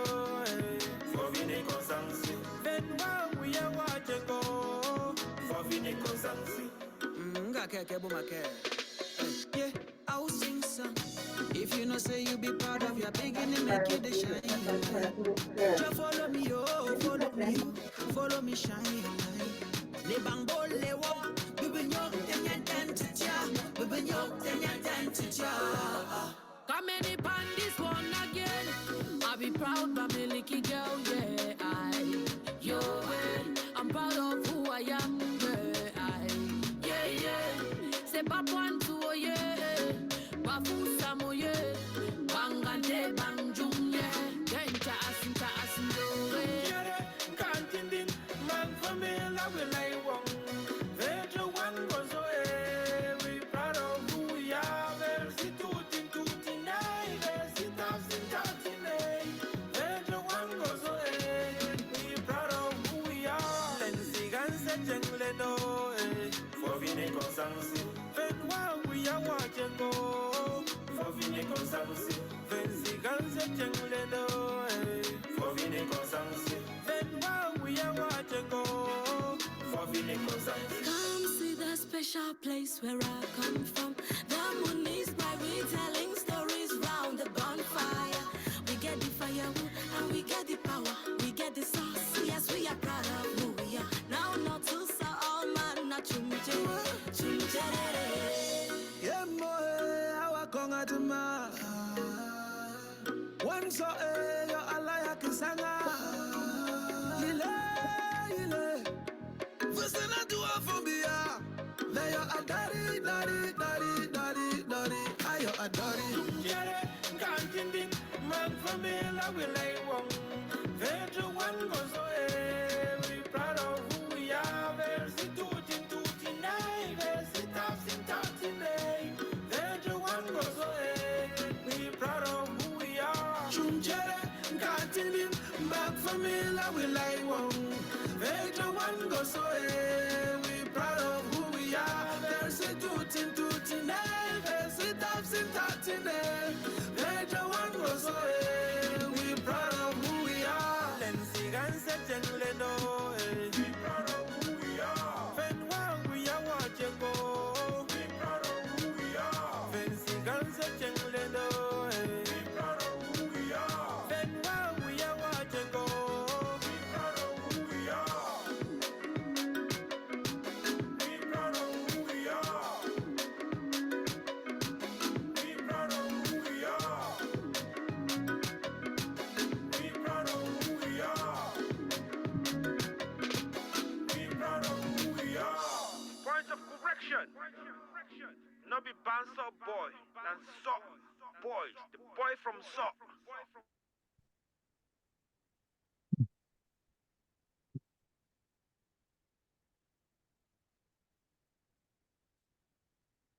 Okay.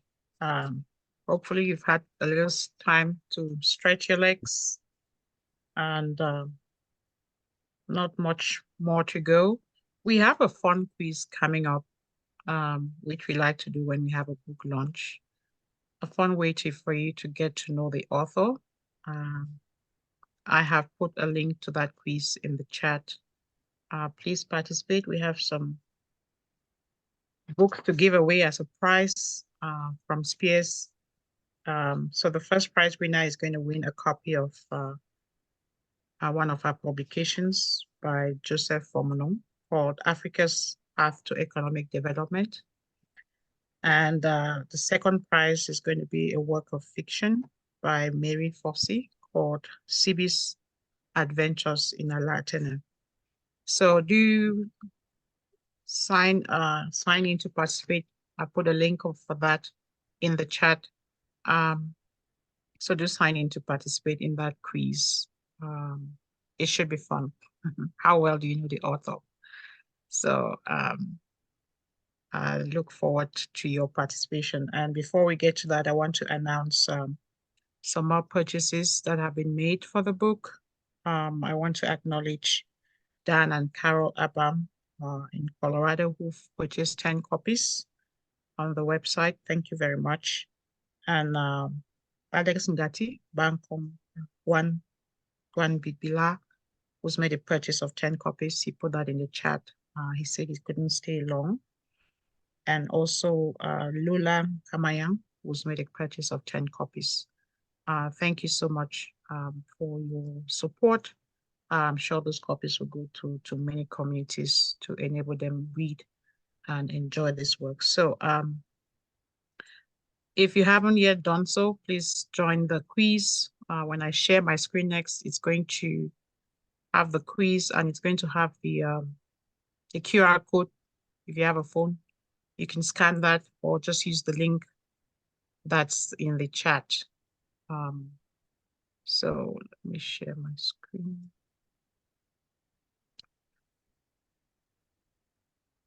I have 4 people on, I see that, okay. Am I on there? Shout out to everybody. If you think you know me, join the quiz. Let's see how well you know Let's see me. how well you know Jude, okay. Are we supposed to just click on the link and wait? Yes, it hasn't started. Okay. When I share my screen, so can you see the get to know your author quiz? Yes. On the screen, okay. And so I think the 5 people or so who've joined. I'm leaving the QR code here for people who want to scan on their phone to scan and join. Let me try on my end. I'm not going to play, but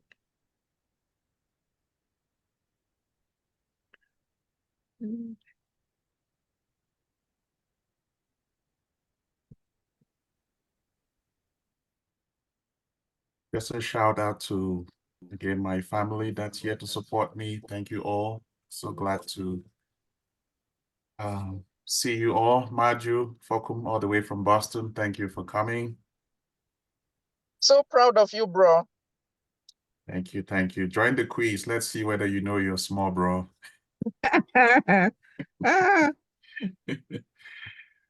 okay, so I think we have like 9 people on 10.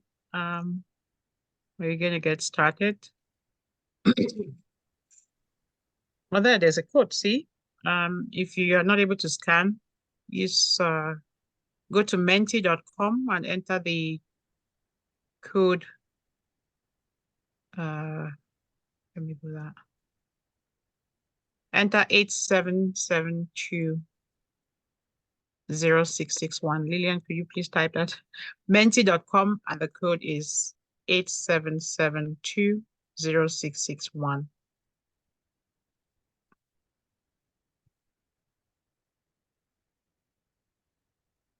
So this quiz, the way you ace it, to put it that way, is through speed and accuracy. So the faster you respond with the accurate answer, the most points you get. So many people can respond and have the right answer, but who answered first or fastest gets the most points. And then at the end, we're going to get a result. So let's see how many people have joined.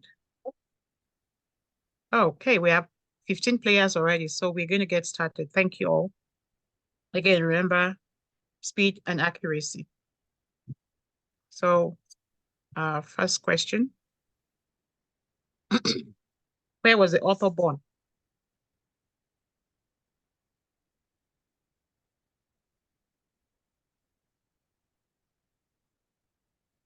You've been here from the beginning. Let's see how many people got it right. Very good. 9 people got that right. That was easy. Good. Let's see. That was warm up. It's very easy. Let's see who got it fastest. Fastest, you should not be participating in this. I don't think Nancy should participate. Francis should not be participating we will in this. disqualify him. With the last name Fokwang, you should be disqualified. Well, let him continue participating and see if he Okay. gets us.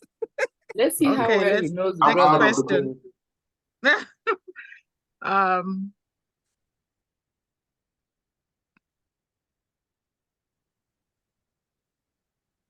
Where did the author attend high school? High school. Can't see why is that screen so small. The I author got don't the know. answer today, I think. Oh, wow. Everybody got that right. That easy. He gave the answer. Sacred Heart College, Mancon, SHC, the famous Sacred Heart. So he's a Miche. Thank you. See? Yes, all the Miches in the house. Of course, GC got that. His mate from way back. Thank you. So GC is in the lead. Next question. There are people asking if they can join. You could still join. Yeah. You can still join with the link. Way to join here.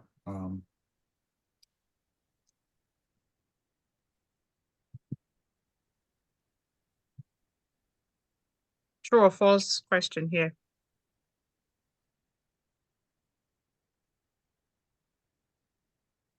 Oh, quick answers coming. True. He was a member of a debate club when he was a teenager. Let's see how many people got that right.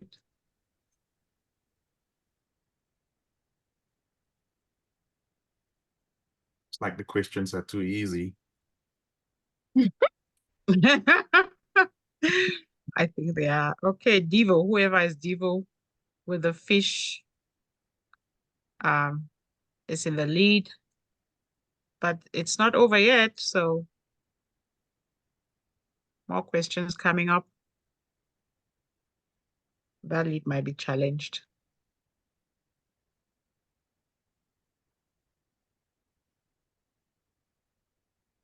So the author did not study this subject at the University of Buea. What could it be? Given his vast experience and knowledge. Wow. Everybody seems to. Why didn't you study history? Mabry will have questions. Honestly. It's not funny. My history was built into anthropology already, so. Yeah. Okay, Devo got that They're fastest. very good cousins. They're good cousins. I need my glasses. Okay. Question number 5.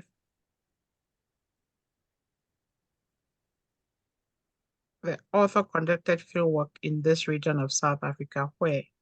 Was it Bush, Buckridge, Venda, Cape Town, or East London? Getting tougher. All right. I think this would be the hardest for most people. Yes, Venda. Among the Venda people of South Africa. Venda. 3 people got that right. I'm Looks like you're suspecting giving this. the answer away, Lillian. What did I say? You said Venda. No, after. No, that was after. Okay. That was after. All After right. it came up. All right. Maybe the screen just took a while to appear at my end. Okay. I will slow down. Devo and Rogers are currently at the top. Hopefully that Devo is not. So, 4 more questions left.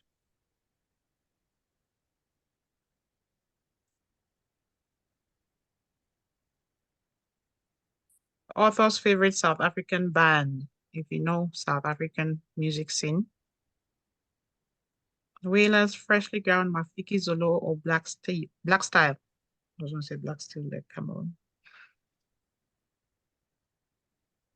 Would it be the Whalers?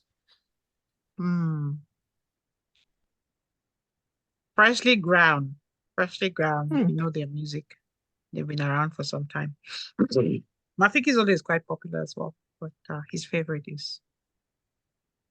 Yes, that was a tricky one. I knew most people would guess Mafik. Yeah.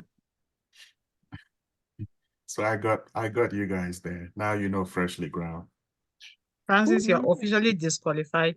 I am disqualified. I'm So just why are you still participating? No, I am participating for the fun of it. If I win, what if I were to get a prize, it goes to the next person. Divo. Good idea. Divo, I'm suspecting Masafu here. Who is this Divo? Divo. Is it the Great Divine? The Great Masafu. The author's research has been supported by all but the following organization. All but. Social Research Council, New York, Council for the Development of Social Science Research in Africa, International Development Research Center, Canada, Cameroon Academy of Sciences.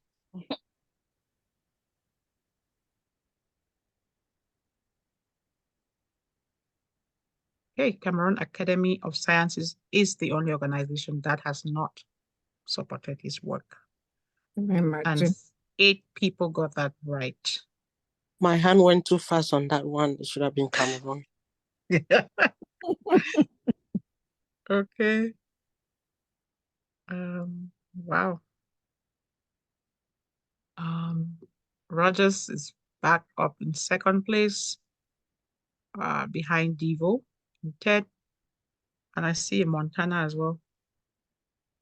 Coming up. 2 more questions. Okay. Oh, sorry.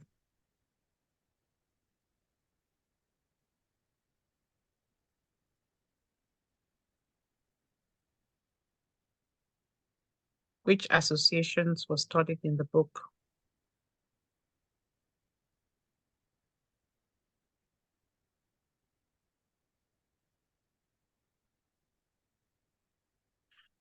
Cash Ladies of Atuaco. It's a thing. It's a thing. Okay, the Chosen Sisters. 4 people got that right. Well done. We're supposed to have a representative of the Chosen Sisters speak today. I think because of the network issues, they were not able to connect. So the right answer is the Chosen Sisters. Let's see the 4 people. GC, Womai, Rogers. Well done. And the fastest was Rogers. Thank you. So question 9. Get ready. The author's ethnographic film, Something New in Old Town, won the best documentary at film category at Lekki International Film Festival, Lagos, in what year?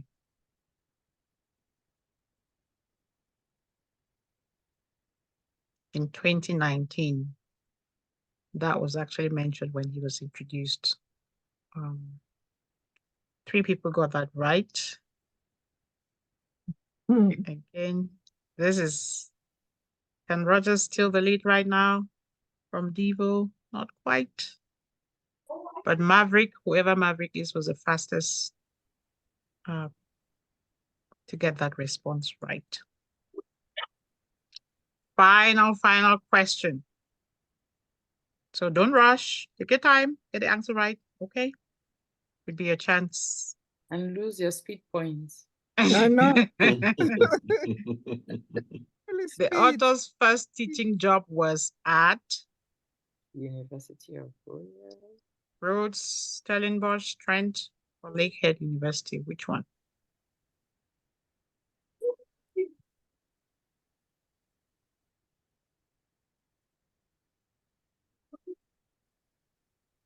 That was a big trick question. Yeah. It was at Rhodes University, South Africa, in the Eastern Cape. South Africa. And who is this other Jude? So Jude and Maverick got that right. And the winner is Devo, which I'm hoping is not Masafu. If he is, Who then is Devo? banned. He's banned. I suspect it is This is Masafu. somebody from Musenberg. Okay, so some other person is Devo. It's not you. I tried to trick, but it didn't work. Now it's working. So the first place winner is Devo. Please get in touch. Send us your address. That's in the Masafu. chat. The second. Else. So the Devo is divine. Devo is Masafu. You have to give it to someone else. Oh, it's you. Okay. So Rogers. You also have to give it to someone else. It's it unfair cannot be that both of us. Of course, we would win because both of you know his work too well. Okay. Exactly. that's right. It's unfair. Ted. Who played as Ted? It's me, but give it to someone else. I'll take it. Little Praise. No. It must not be taken by any of us. Otherwise, Praise. I'll have to take it. Praise will be the winner of the book. Praise will be the winner of the book. The first winner, who is the third person, the person after Ted. And then Woma is going to be the second place winner, gets a copy of Phoebe's Adventures. And Praise will get a copy of Africa's Path to Economic Development by Joseph Fokwang. So thank you very much. I mentioned the Chosen Sisters. Are they anybody from the Chosen Sisters here today from Old Town?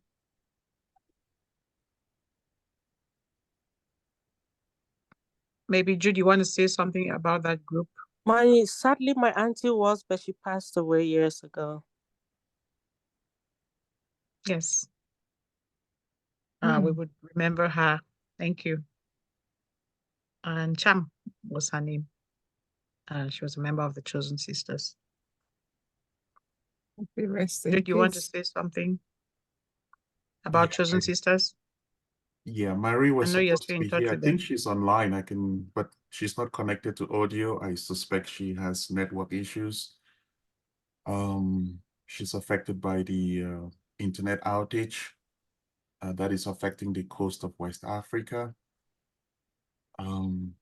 So maybe I should invite, I don't know, Elvis. Elvis, are you there? Do you want to say something about the Chosen Sisters? They're a much older association compared to the Tambak Brothers, one of the groups that I studied. I think I'm here. If I want to say something about the Chosen Sister, I think as part of Old Town, I grew up there, I saw them, and I know the Chosen Sister to be a group of dynamic ladies who were also doing a great job in, it was more of a social group that will help each and every one of their members and also help the community as a whole. So when the Chosen Sister came up, we also decided to form the Tamba Brothers. So we were a little bit different from them. We were more not social, but more of building up the community in our own little way. So the Chosen Sister sometimes will come in and help us and do one or two for us. So, well, I'm not going to say much about the Chosen Sister. I don't really know much about their objectives, but they were one of a dynamic group in Old Town that really helped in the socio-cultural development of the quarter, the neighborhood. Thank you. Thank you very much, Elvis. It's really good to know that the men's group in Tambak Brothers were inspired by the women, the chosen sisters, and the work that they were that's doing. for sure. Yeah, thank you. We appreciate you. Let me just add something to that. So thank you again for Elvis. So the Chosen Sisters, they have been around for almost 25 years. They are the oldest, I think, association in the community of Old Town. As he rightly said, the men's group drew inspiration from them.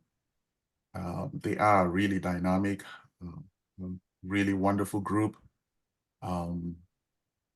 I met with them on a weekly basis, and they would call me their chosen brother. That's when I knew that I was fully inducted into the group. For those of you who are familiar with building rapport, and would go to all these events, to burn houses, to cry dice, to Women's Day celebrations, and I would be the only male kind of masquerading in the group. I didn't have a kaba. I think they should have given me a kaba to wear. But I would be very much in the group, and I eventually became a patron. They inducted me as a patron, and I still am a patron of that group to this day. They do amazing work within the community. And so you would learn more about their activities in the book. It goes beyond just being a social group. There's just so much about the group. They also inspired the formation of another group called United Sisters, about which you will learn in the group, which has disbanded. The reason they are not here represented is because they are not here. Just so you know, the Tambak brothers are also celebrating their 20th anniversary. They were founded in 2004. And so this year marks 20 years of the Tambak group. And as for the Chosen Sisters, they have been around for much longer. It's slightly about 25 years since they were formed. So this is just, again, a little bit of more context to these associations. Thank you for that additional information about the sisters. Lillian and Ivy, we can move on to Q&A. Yes, thank you very much, Lillian. And thank you again, Jude, for giving us the opportunity to gather around here to learn about your book, The Moral Citizen. And for those of us who lived in Bamenda, we feel nostalgic about Old Town, whatever it is, including puri puri and all the things that we ate made by women from the Old Town. So this is a moment for questions and answers. A lot of people have had questions they couldn't ask earlier, and even comments. We will not take only questions, but we will also take comments. One thing we will want to ask is for you to be as brief as possible. Take very little time to ask your questions so that we can give the opportunity for every other person to also ask their own question. So we are going to open the floor, and you will indicate by show of hand, and Lillian will help us to identify the hands that are raised, and we would take a series of 3 questions and then get the author to answer them before we move on to the next set of questions. You will indicate by raise of hand. And then we comments too, just for comments. We could take even comments if you don't have a question. Some people may not yes, have read the questions book. and comments, yes. So.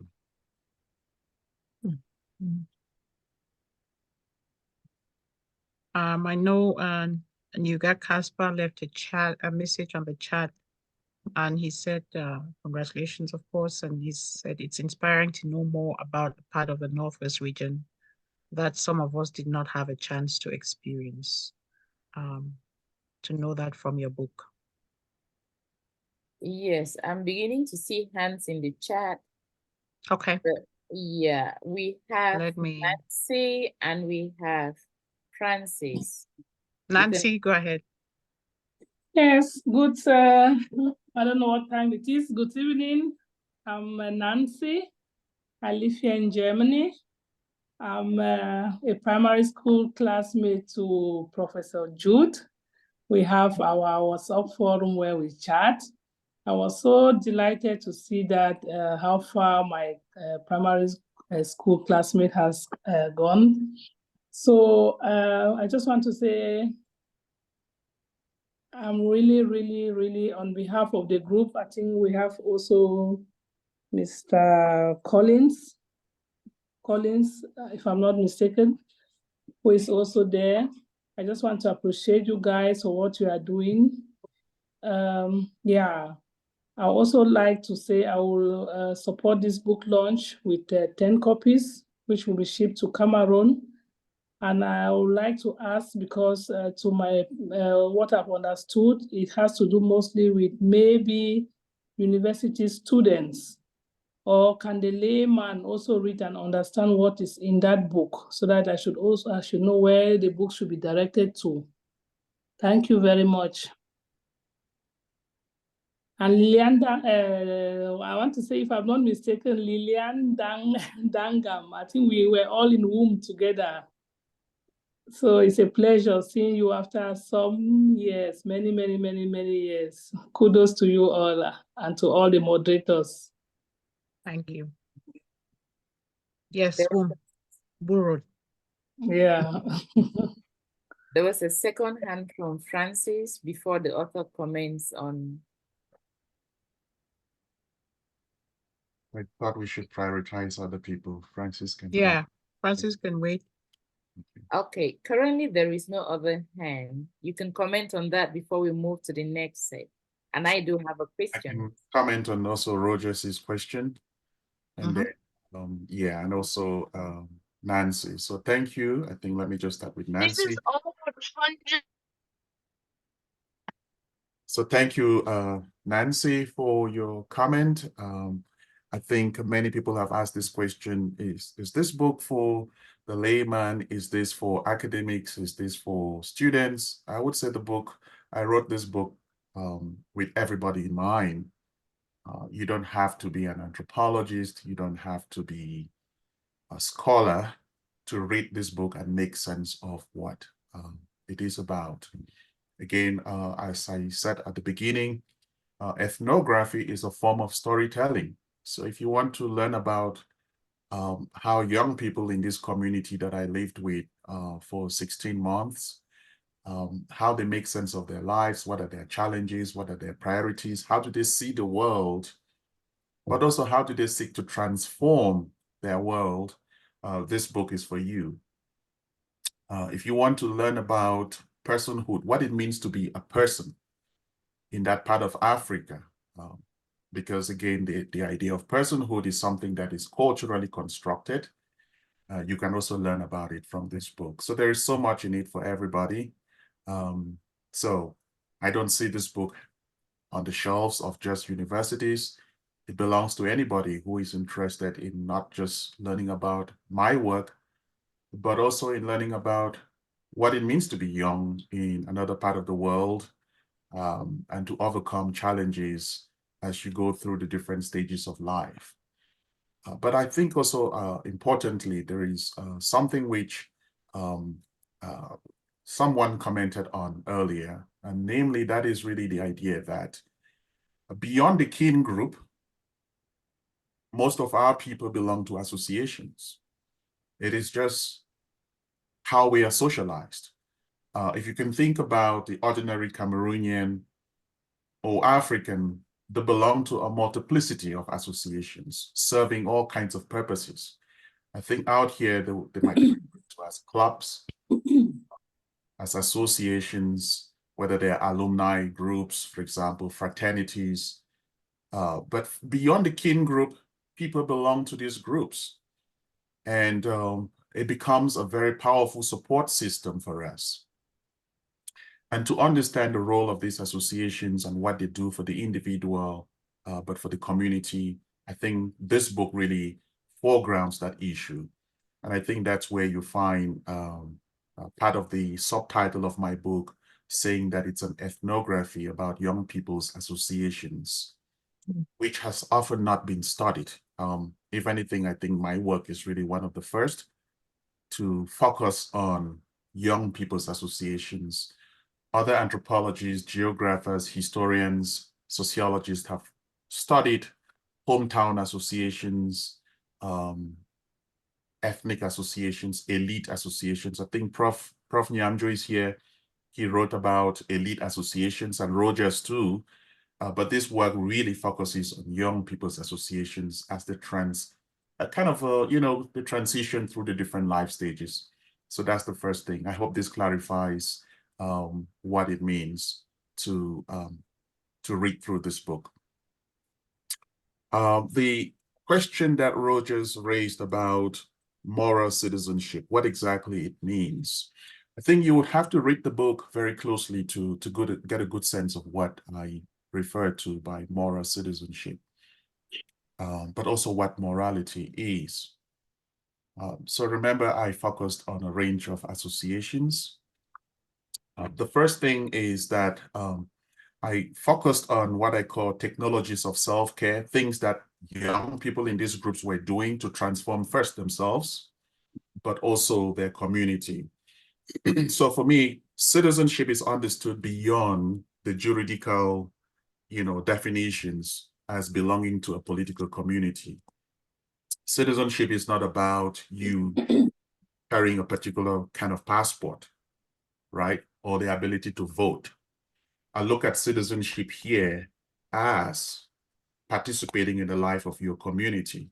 So there's a very strong emphasis on seeking the common good. And that is something I found very, peculiar about all the associations in Old Town, from the Chosen Sisters to the United to the Tambak Brothers. Despite their own challenges, there was something very, very intriguing about what they were doing. They were always looking for the welfare of those who were less privileged than themselves. But I also talk about moral citizenship as something that is being cultivated. And so there's a lot of policing that goes on within the various associations, trying to kind of come up with rules about what it means to be a good citizen, for instance, like not gossiping, not coming late to their meetings, not wearing your uniform outside of, the formal events. And you would find that in the women's group, there was a very strong emphasis on a certain sense of respectability, what it means to be a proper woman.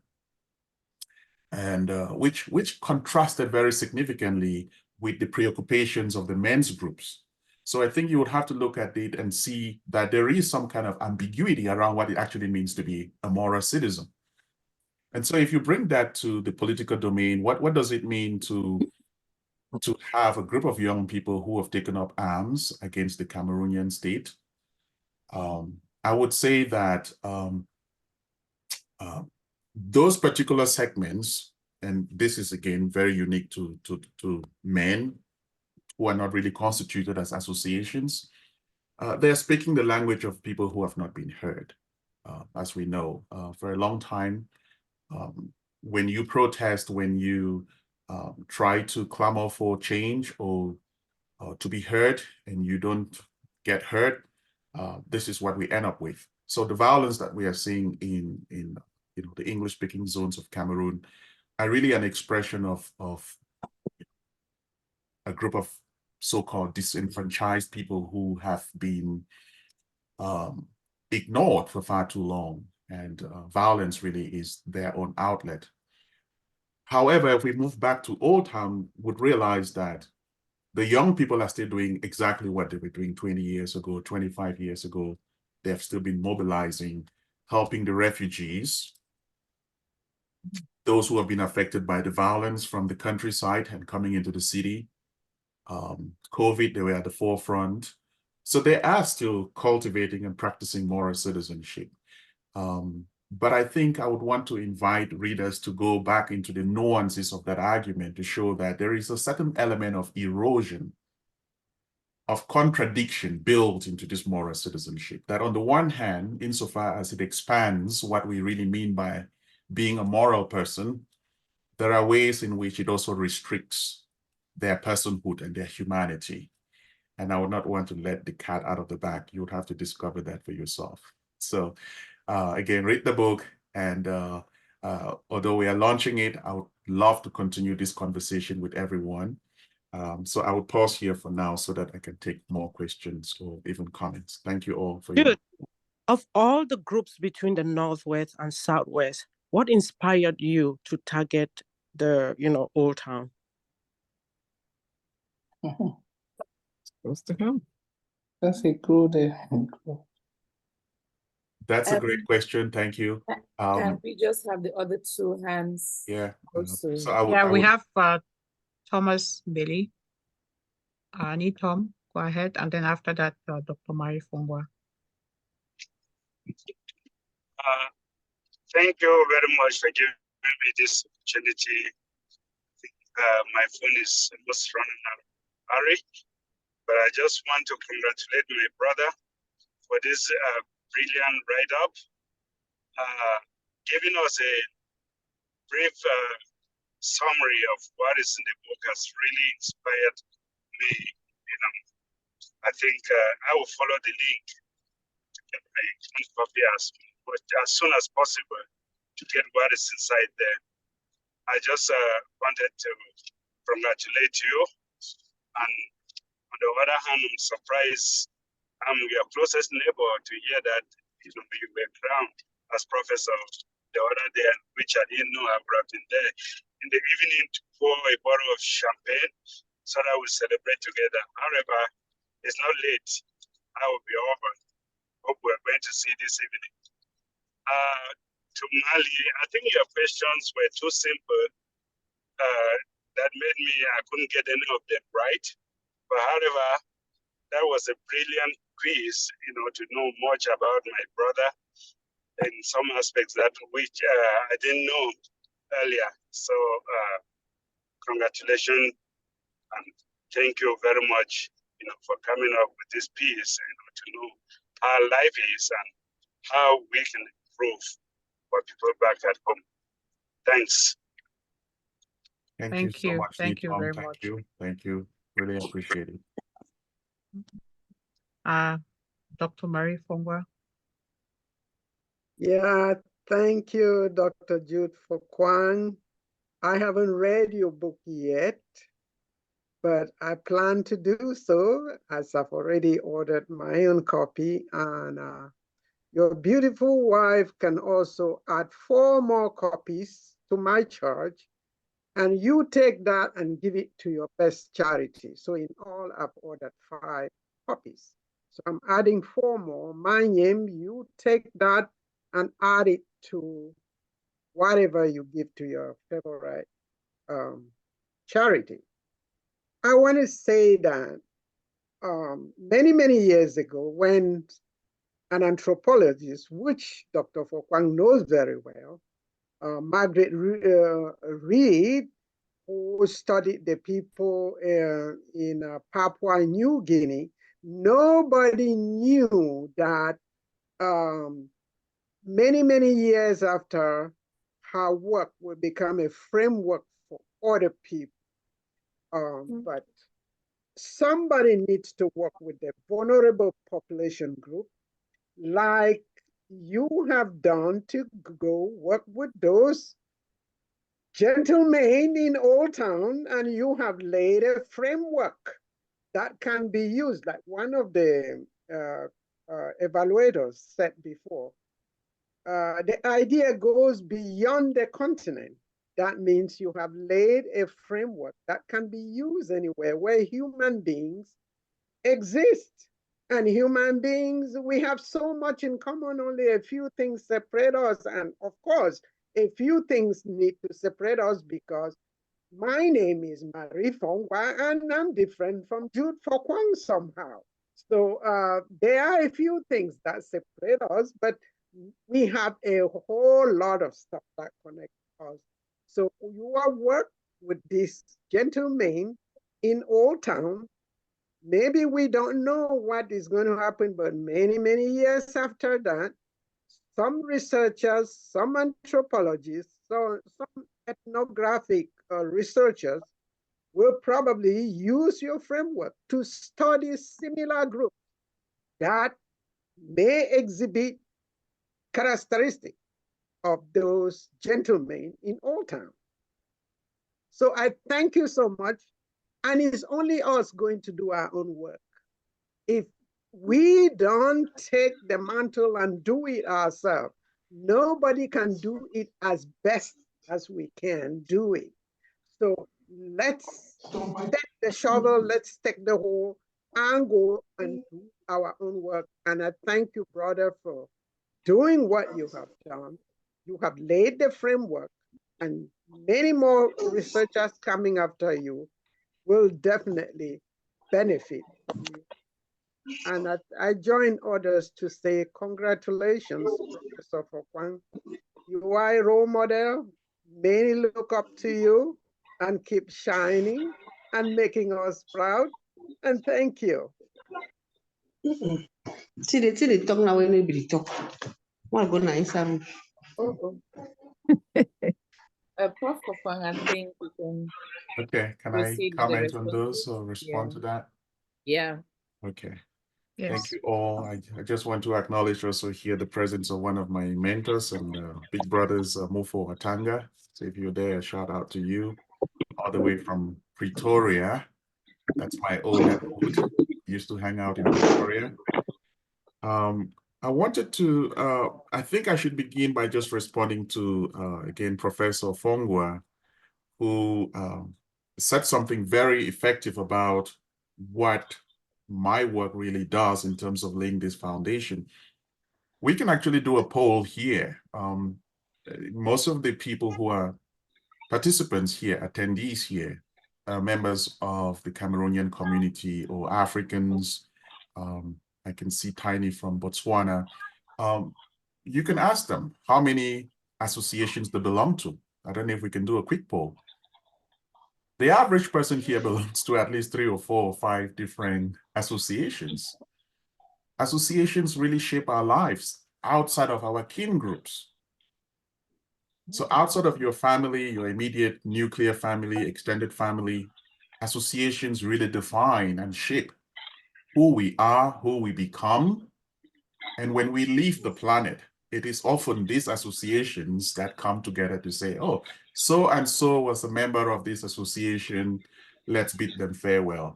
I think all of us are all familiar with these. Often they would come with, if it's Sacred Heart students, for example, they would come with a Shesa thing. If it's Pemexa, they would come with their uniform. If it's BCA USA, they come with their uniform. It's always very colorful. And one person belongs to sometimes a dozen groups. Here in Denver, we even have Cameroonian associations that are based on neighborhoods. That's how interesting it is. And so if anyone is inspired, they may actually take up the mantle and continue to study these associations, what it means to be a member of a diaspora community and still continue with this cultural pattern that I have studied back in Cameroon and Bamenda specifically. So it is a very important framework. So anyone who is interested in doing more field work, this time not in Old Town, maybe in Boston or in Maryland or in Houston, by all means, let's get in touch and we can continue this and explore it further. So thank you again for your congratulations, Mama Marie. You're an inspiration and a role model. Many of us have been inspired by what you do. So thank you for your presence here. Why Old Town?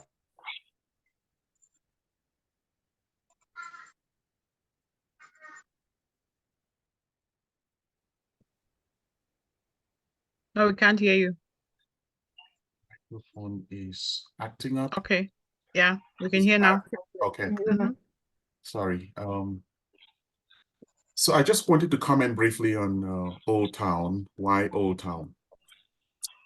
To be frank, when I left for this study, I did not think I would end up in Old Town. I left Toronto heading out to Cameroon to study young people. And, I was interested in looking at their political activities. For those of you who are familiar with my work, I am always interested in political action. I've been interested in the power structure and how this is manifested in different domains of sociocultural life, whether it is through associations, student activism, in ethnic associations. I'm always interested in looking at the hierarchy of power. Who gets power? Who does what? And what do you do with that power?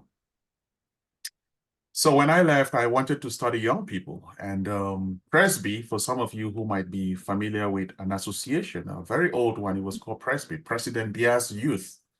That's what they were called in the 90s. They were very popular. This was a group of young people who had mobilized themselves mostly as a mouthpiece of the ruling party, the CPDM in Cameroon.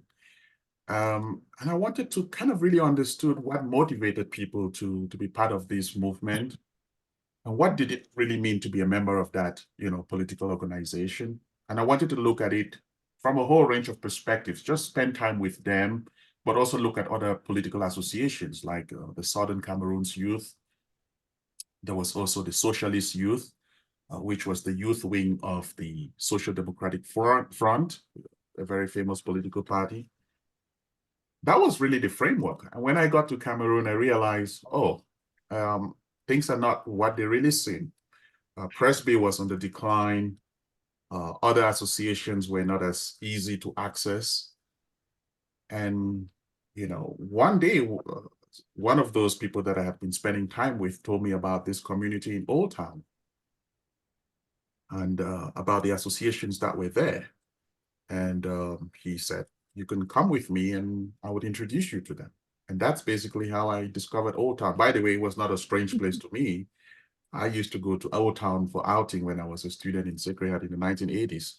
So I knew Old Town very well. I had family there, but I did not know anything about associations in Old Town. And so that's how I ended up there. It was pure serendipity. And in anthropological work, there is a lot of that serendipity. Discovering something by chance, and then it really becomes a basis for you to put your ethnographic tent and to spend time, understanding their lives. So that's how I think, Sweetie, I ended up in Old Town.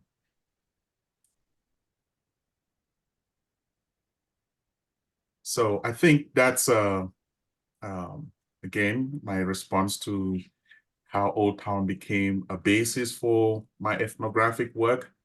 But I went beyond just Old Town because, when I was there, I was able to study other groups.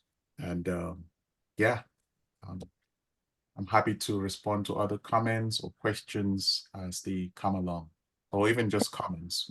Thank you. Well, I don't see any more hands in the chat room. There's a comment from Prof. Nyamjo. Okay. It says it's a very important point due to study Old Town, not necessarily as a place, but as a set of ideas on moral citizenship that are embodied and in motion. Hence, it'll be interesting to study the same theme among Old Town people in Maryland and the rest of the USA, for example. So not as a place, but as a, yeah. Thank you, Prof. That's very pertinent. That is so true, absolutely. And one of the things about contemporary ethnography is following ideas, following not just the place. We're not often interested in just a place, but a set of ideas and following the thing as well. So I do hear what Prof is saying there. It's absolutely accurate and something I'd be interested in pushing forward. So yes, I know there are Old Towners out there in Maryland as well. There's another one in the chat which says, how will you assess the impact of social media and new technologies within the context of moral citizenship, especially as there is an outcry that Western ideologies are diluting our indigenous habits? Thank you for that question. I think, again, my response would be that the notion of moral citizenship is a very nuanced one. It's not just a question of following some religious principle, like the 10 Commandments, thou shalt not steal your neighbor's property, for example. Oh, you know, that's kind of much more profound than those commandments, following commandments. It's really about rules that individuals within any given community come up with that would kind of push what it means to be a member in good standing in that group, but also what it means to be respecting the rules and norms within that particular community. Social media, I think I can speak to the associations that I dealt with who have all embraced social media as a tool to further the work and the sociality that they already began way back 20, 25 years ago. When I started this field work, there were no mobile phones. Sorry, there were mobile phones, but they were not as common as they are today. And today we have smartphones. And I've kind of witnessed its evolution. You know, first we had social media, Facebook, way back, you know, around 2007. And not long after that, I think the Tambak brothers were one of the first. They embraced it. They created a Facebook page where they would communicate to people about the things that they're doing. Again, trying to root out, you know, social ills, that's to use their language, which really define for them what it means to be a moral citizen, rooting out these social ills, but also looking out for those who are less privileged than themselves. And so Facebook became a very powerful tool. And then fast forward a couple of years down the line, WhatsApp comes along, right? They embraced WhatsApp. They created a group where every member was enrolled, anyone who had a smartphone. And they have harnessed social media very effectively. And the rules that extend to their regular associations are also very much similar to what they do even within the WhatsApp group. The same goes for the Chosen Sisters. Somehow I got invited to join as well as a patron, as a chosen brother. They too have embraced it, and they're using social media to further the aims of their association. So with respect to whether it's social media is being used to erode indigenous forms of morality, I think we'd have to begin by establishing what is indigenous about our understanding of morality, and how different that might be from, say, the notion of morality as constructed elsewhere. But I think I can speak very closely to how the associations, and many of the associations that you already belong to, how you use and tap into those networks to further the objectives of your associations and your own forms of social capital that you continue to build as members of those respective communities. So thank you. There's another question. I think is related to the question that Ro just asked, but let me read it. It says, how does your work intersect with the contentious politics in that region of the country, especially your subject matter and town youth?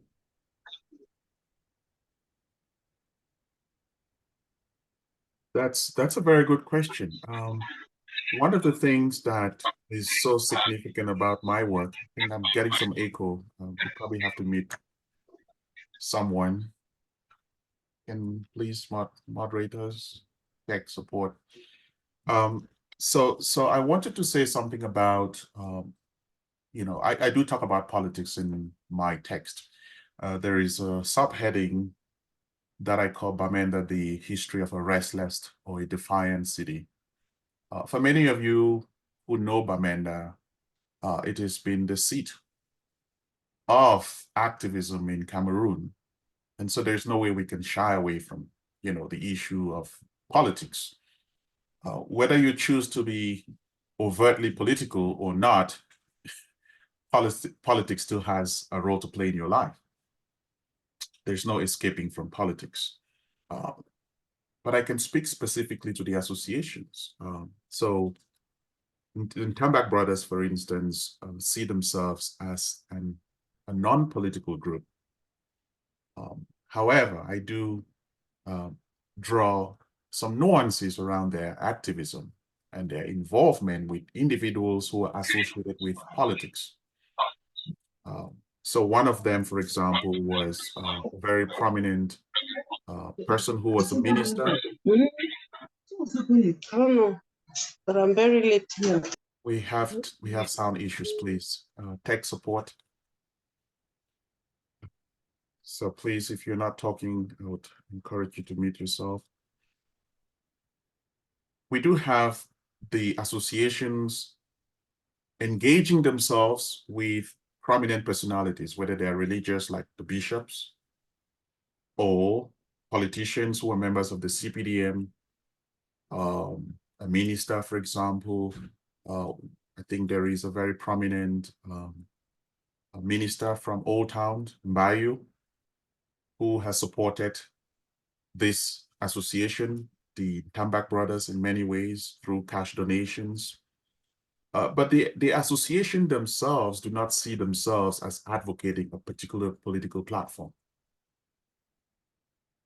Whatever they can tap into to push their agenda forward, they would do so. Whether you're CPDM or you're SDF, I've not yet seen Southern Cameroon, so, Ambazonian separatists trying to canvass the support of any of these associations.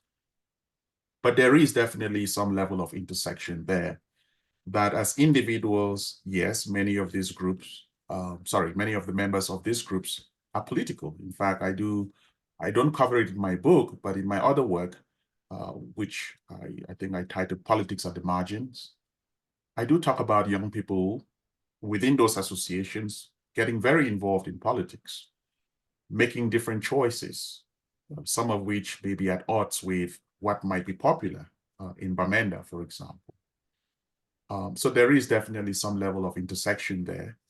And I would encourage you to read more, what I would call, the political economy of the faux dossier, how I see that as politics. Politics here may not only be defined as, something that has to do with party politics, but with the expression of any kind of political agency, the exercise of power. And so you might want to see how this is relevant in the lives of young people in Old Town, including people who are not just members of the associations, but also those who were individuals that I interacted with, and they were not members of the associations that I studied. So I would encourage you to read more about this. And again, I'm happy to continue to engage with you as you read through that ethnography. So thank you all for still being here. I really appreciate it. And I would love to hear more of your comments. Sure. Any more? Yes, I think we've covered all the questions and comments that came in, both in the chat and one is just coming in, saying that as an Old Town boy, they are very proud of you. Yes, so we are now moving to the closing remarks of this program. It's been a really enriching program. Even for those who have not read the book, they have an idea of what the book is, and I'm itching to read it. I'm itching to get my copy and read it. We want to call on the chief launcher. I hope you're still around, given the poor network. Lee, can we verify if he's there?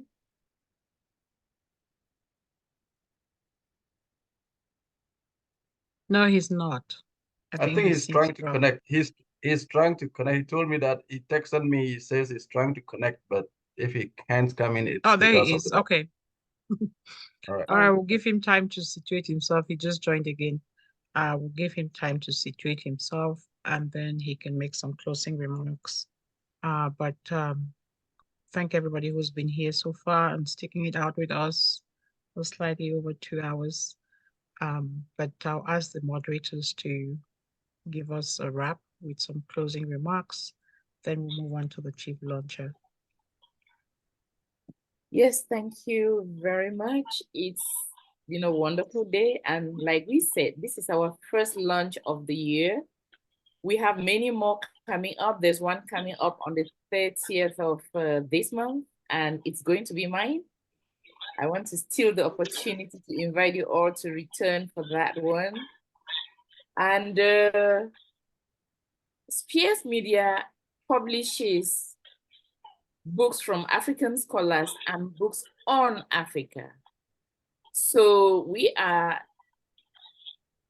diverse, and we've covered a good number. Every year we cover a good number of volumes that are published, and this year, so many more are lined up. So if you have any work that you think is publishable, you can contact Spears Media team. They publish fiction and non-fiction. So whatever you have that you think is publishable, contact the Spears Media team. So before we close the launch, we are going to call again on the chief launcher, if you are ready, to come and give us the closing remarks. Mr. Marcel. Thank you so much. But chief launcher, just before you close, since you are the bar, I just wanted to take the opportunity to thank Jude and Malidian and the crew for putting this together, and for bringing all these people here to celebrate actually community, because what Jude is doing is, it's in the community. And for those who don't know Jude, you see him, and the work that he has done is a representation of the person that he is. He is celebrating, and I'm so glad to be able to call him a friend, because if you are not a friend, you cannot invest your time, energy to work with people who have nothing to do but to raise themselves up. So I really want to appreciate the opportunity to be to call Nigel a friend, and for, I was in the launch of the video, the film in Denver, and it related so much. Even those who were not Cameroonians, they appreciated the work that he did even more than Cameroonians. So I'm sure that this work is going to resonate with more people than just Cameroonians or people in Bamenda. And the last thing is, I hear people say, oh, is this, I didn't even know, I learned the meaning of ethnography today. Because when I was reading this book, it sounded like a novel. So to just confirm what he said, this book is like a story told by somebody who has the art, who knows what he's saying, and it's a very easy read. So everybody will enjoy it. So thank you very much. Thank you, Batita. Truly appreciate your kind words. Thank you for being here too.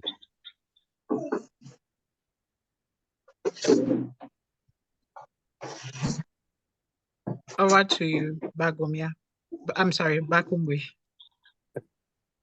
Thank you so much, Lillian. Please, guys, I'm sorry I have to log in now through my phone. I'm really having a lot of issues with network and connectivity where I am. It's just a makeshift location. I'm very sorry for that. But before I wrap it up, I want to first of all congratulate and thank the moderators, Professor Victor Gomia and Lillian. It's been a wonderful launch, thanks to the way you guys have moderated it. I also want to use this opportunity also to thank Lillian for being who she has always been, and for showcasing the talent that I've always known in her. And also want to thank everybody also who made it a duty to spare some 2-3 hours for us to be together this afternoon for this wonderful event. And to need Jude, as I always call you, in a corporate world, we say that it's it's very difficult for you to do something that you don't love. And the passion and the energy that you put on in whatever you do is ample evidence to the fact that you have more successes coming your way. It's already coming. You were made a professor this week. Congratulations on behalf of all of us who are here. But I want to tell you that the one thing I learned in the corporate world and in you is the love, the dedication, the energy that you put in anything that you do. Somebody did say during this event that anybody who meets you must have something to take back home, because you are somebody who believes in what you do and what you say, and you always know that you are right. And most often and most of the time, you have something to offer on the table and bring meaningful change to society, which is what I think that we should take home about this book.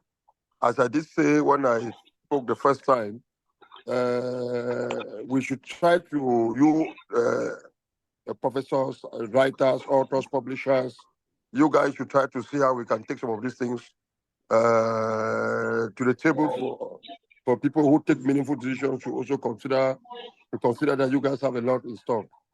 I think that is the next challenge that we have, all of us. And I pray that everybody who was part of this event should not stop here, but you see how we can make all what Professor Jude has put in writing in this book more practical, more meaningful, and more impactful to the wider community. Continue to be ambassadors of this, and I think that this is just the beginning of something big to come in the future. Thank you so much once more. Congratulations, Jude. Congratulations to everybody, and I wish you all the best on a very beautiful evening and nice weekend. Thank you so much. Thank you very much, Bagomir. Bagomir. Now we will call on the managing editor and the publishing team to also make some comments and closing remarks before we move to the author. Okay. Yeah. Okay. Thank you. Thank everybody for being here this afternoon to celebrate not just this work, but to celebrate the author, Jude. It's been quite a journey, and we're proud that he's come this far. We thank everybody who's pledged copies, bought several copies to spread to communities, especially for those who cannot afford copies, making them accessible to libraries in Cameroon and elsewhere. It's a really, really grand gesture. We appreciate that. I also recognize a lot of our editorial team members who were here at some point. Walter and Kui, Womai Song, who are all part of the Spears History Book Series. I don't know if they're still on, but we acknowledge and recognize your presence. Thank you for all the work that you continue to do. For Spears, like I said earlier, it's our 10th anniversary. We would be putting up events to mark that, to celebrate that, and to celebrate our authors. Some of them joined here today. I see Martin Jubam, Lola Kamayang as well was on. Thank you for trusting Spears to publish your work. So please, we have that sale on the website. It's going to be on for the next week. Take advantage of that and make your purchase. Visit our website, spearsmedia.com.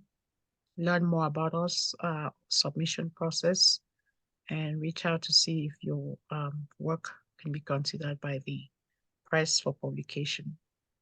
So with that, I thank you all for being here. I will pass it in. I don't know if Dr. Victor has any closing remarks. If not, we can move on to the author.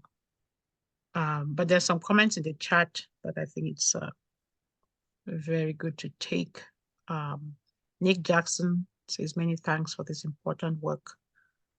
Your study resonates significantly with my experience with associations in Cambe, though with differences in geography and time period. There's much more to do. Then Zamchang Ne Marie Diane, congratulates you. She's a chosen sister. And she says, I want to raise my voice high and to say we are proud of you. As a patron of our group, she says, you have been doing a lot in terms of supporting the group morally and financially. Thank you for upholding us with your right help. That's upholding the chosen sisters. And Professor Nyamjo says it's an excellent suggestion by Mana Gumia, translating ideas into action and influencing decision-making. And Mabry also says, thank you all for coming to share this happy event. Congratulations. Okay, so Jude, over to you. All right, thank you so much. And I could not be more grateful for the team that has put this together, and for all the people who have supported me through the years, from my mentors. Prof. Nyamjo, thank you for being here and staying through to the end. Mofo Atanga, I would have loved to hear your voice. I haven't. So again, thank you for being here. My sister Claudette, who is somewhere in Northern Ontario. I hope the winter is not too brutal. For my family up in Boston, Jude Fokwang and Ma Judith, again, I really appreciate you being here. For my mates, GC, thank you for being here. I see Nzi Ben as well. Thank you, Miches, for your support. I really just want to be grateful for everybody for being here to celebrate not just my work, but also the recent red feather that is it red?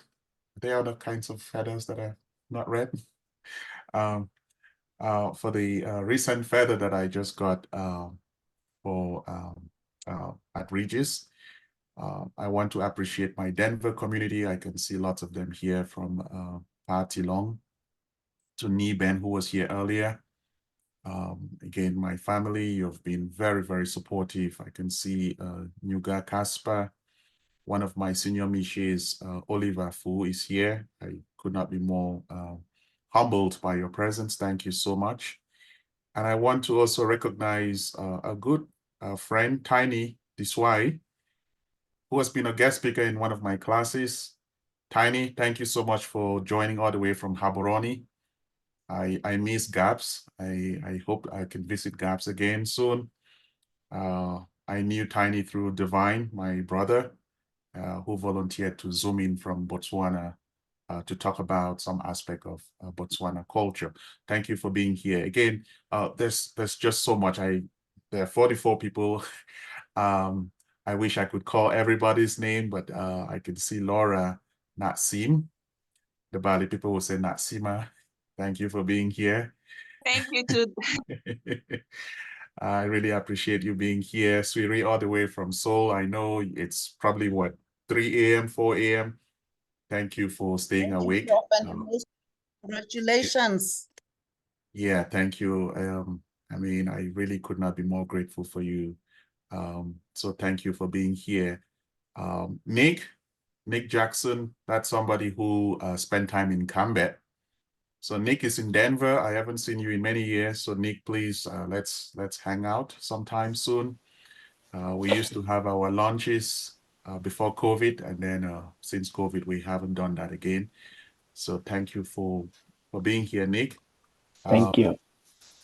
Nee George from Mississauga, thank you so much. You were really the first to be here. I'm so grateful you're sticking around right through to the end. Ni Festus, Ni Samaambe from California. I hope you're feeling much better. Thank you for coming. Ni Fritz Bobga, please. I count you as a blessing to me and to the family. Ni Gilbert Nyonka, thank you so much. Ni Herbert, thank you for being here. I really appreciate you. Mama Rifongwa, please, thank you for joining all the way from California. I want to acknowledge my junior wife here, Mama Marie Noel. Mia, thank you for being here. Mojoko Tilong, I haven't seen you in a while, but thank you for joining. She's a graduate from Regis, my university, and a very powerful force for good in the world. So thank you. I just want to use Mojoko also as a way to acknowledge some of my students who were here. Erin was here earlier. Jennifer was here. I had a couple of students who joined to celebrate and to appreciate my work. Thank you all for coming. And Nancy, again, my mate from elementary school, thank you for sticking around. Pamba, please, thank you so much for joining. Stephen Basu, I appreciate you. And Benji and Martin Jumbam, thank you all. I think I have hit almost all the notes. If I missed you, my sincere apologies. I will reach out to you individually. But this is a wonderful celebration. It's not just about me, it's about the community that we all belong to and share, however that might be defined. Thank you again for your support. I do not take that for granted. I am very, very humbled. You could have been elsewhere, but you took the time to be here. So thank you for supporting me, and enjoy the rest of your weekend. Please raise a glass. Prof. Nyamjo, and I don't know whether you used to do the Guinness thing, but if you do, please have one man on my behalf. And for everybody else, please celebrate. After this, go grab something, a glass, and when next you and I we meet, we would celebrate. So thank you again. Over to the moderators. Thank you very much, Professor Green Fokwang. juice. Green juice. On this note, we officially close the book launch, but the platform is still open. If you're recording, please, can you stop the recording?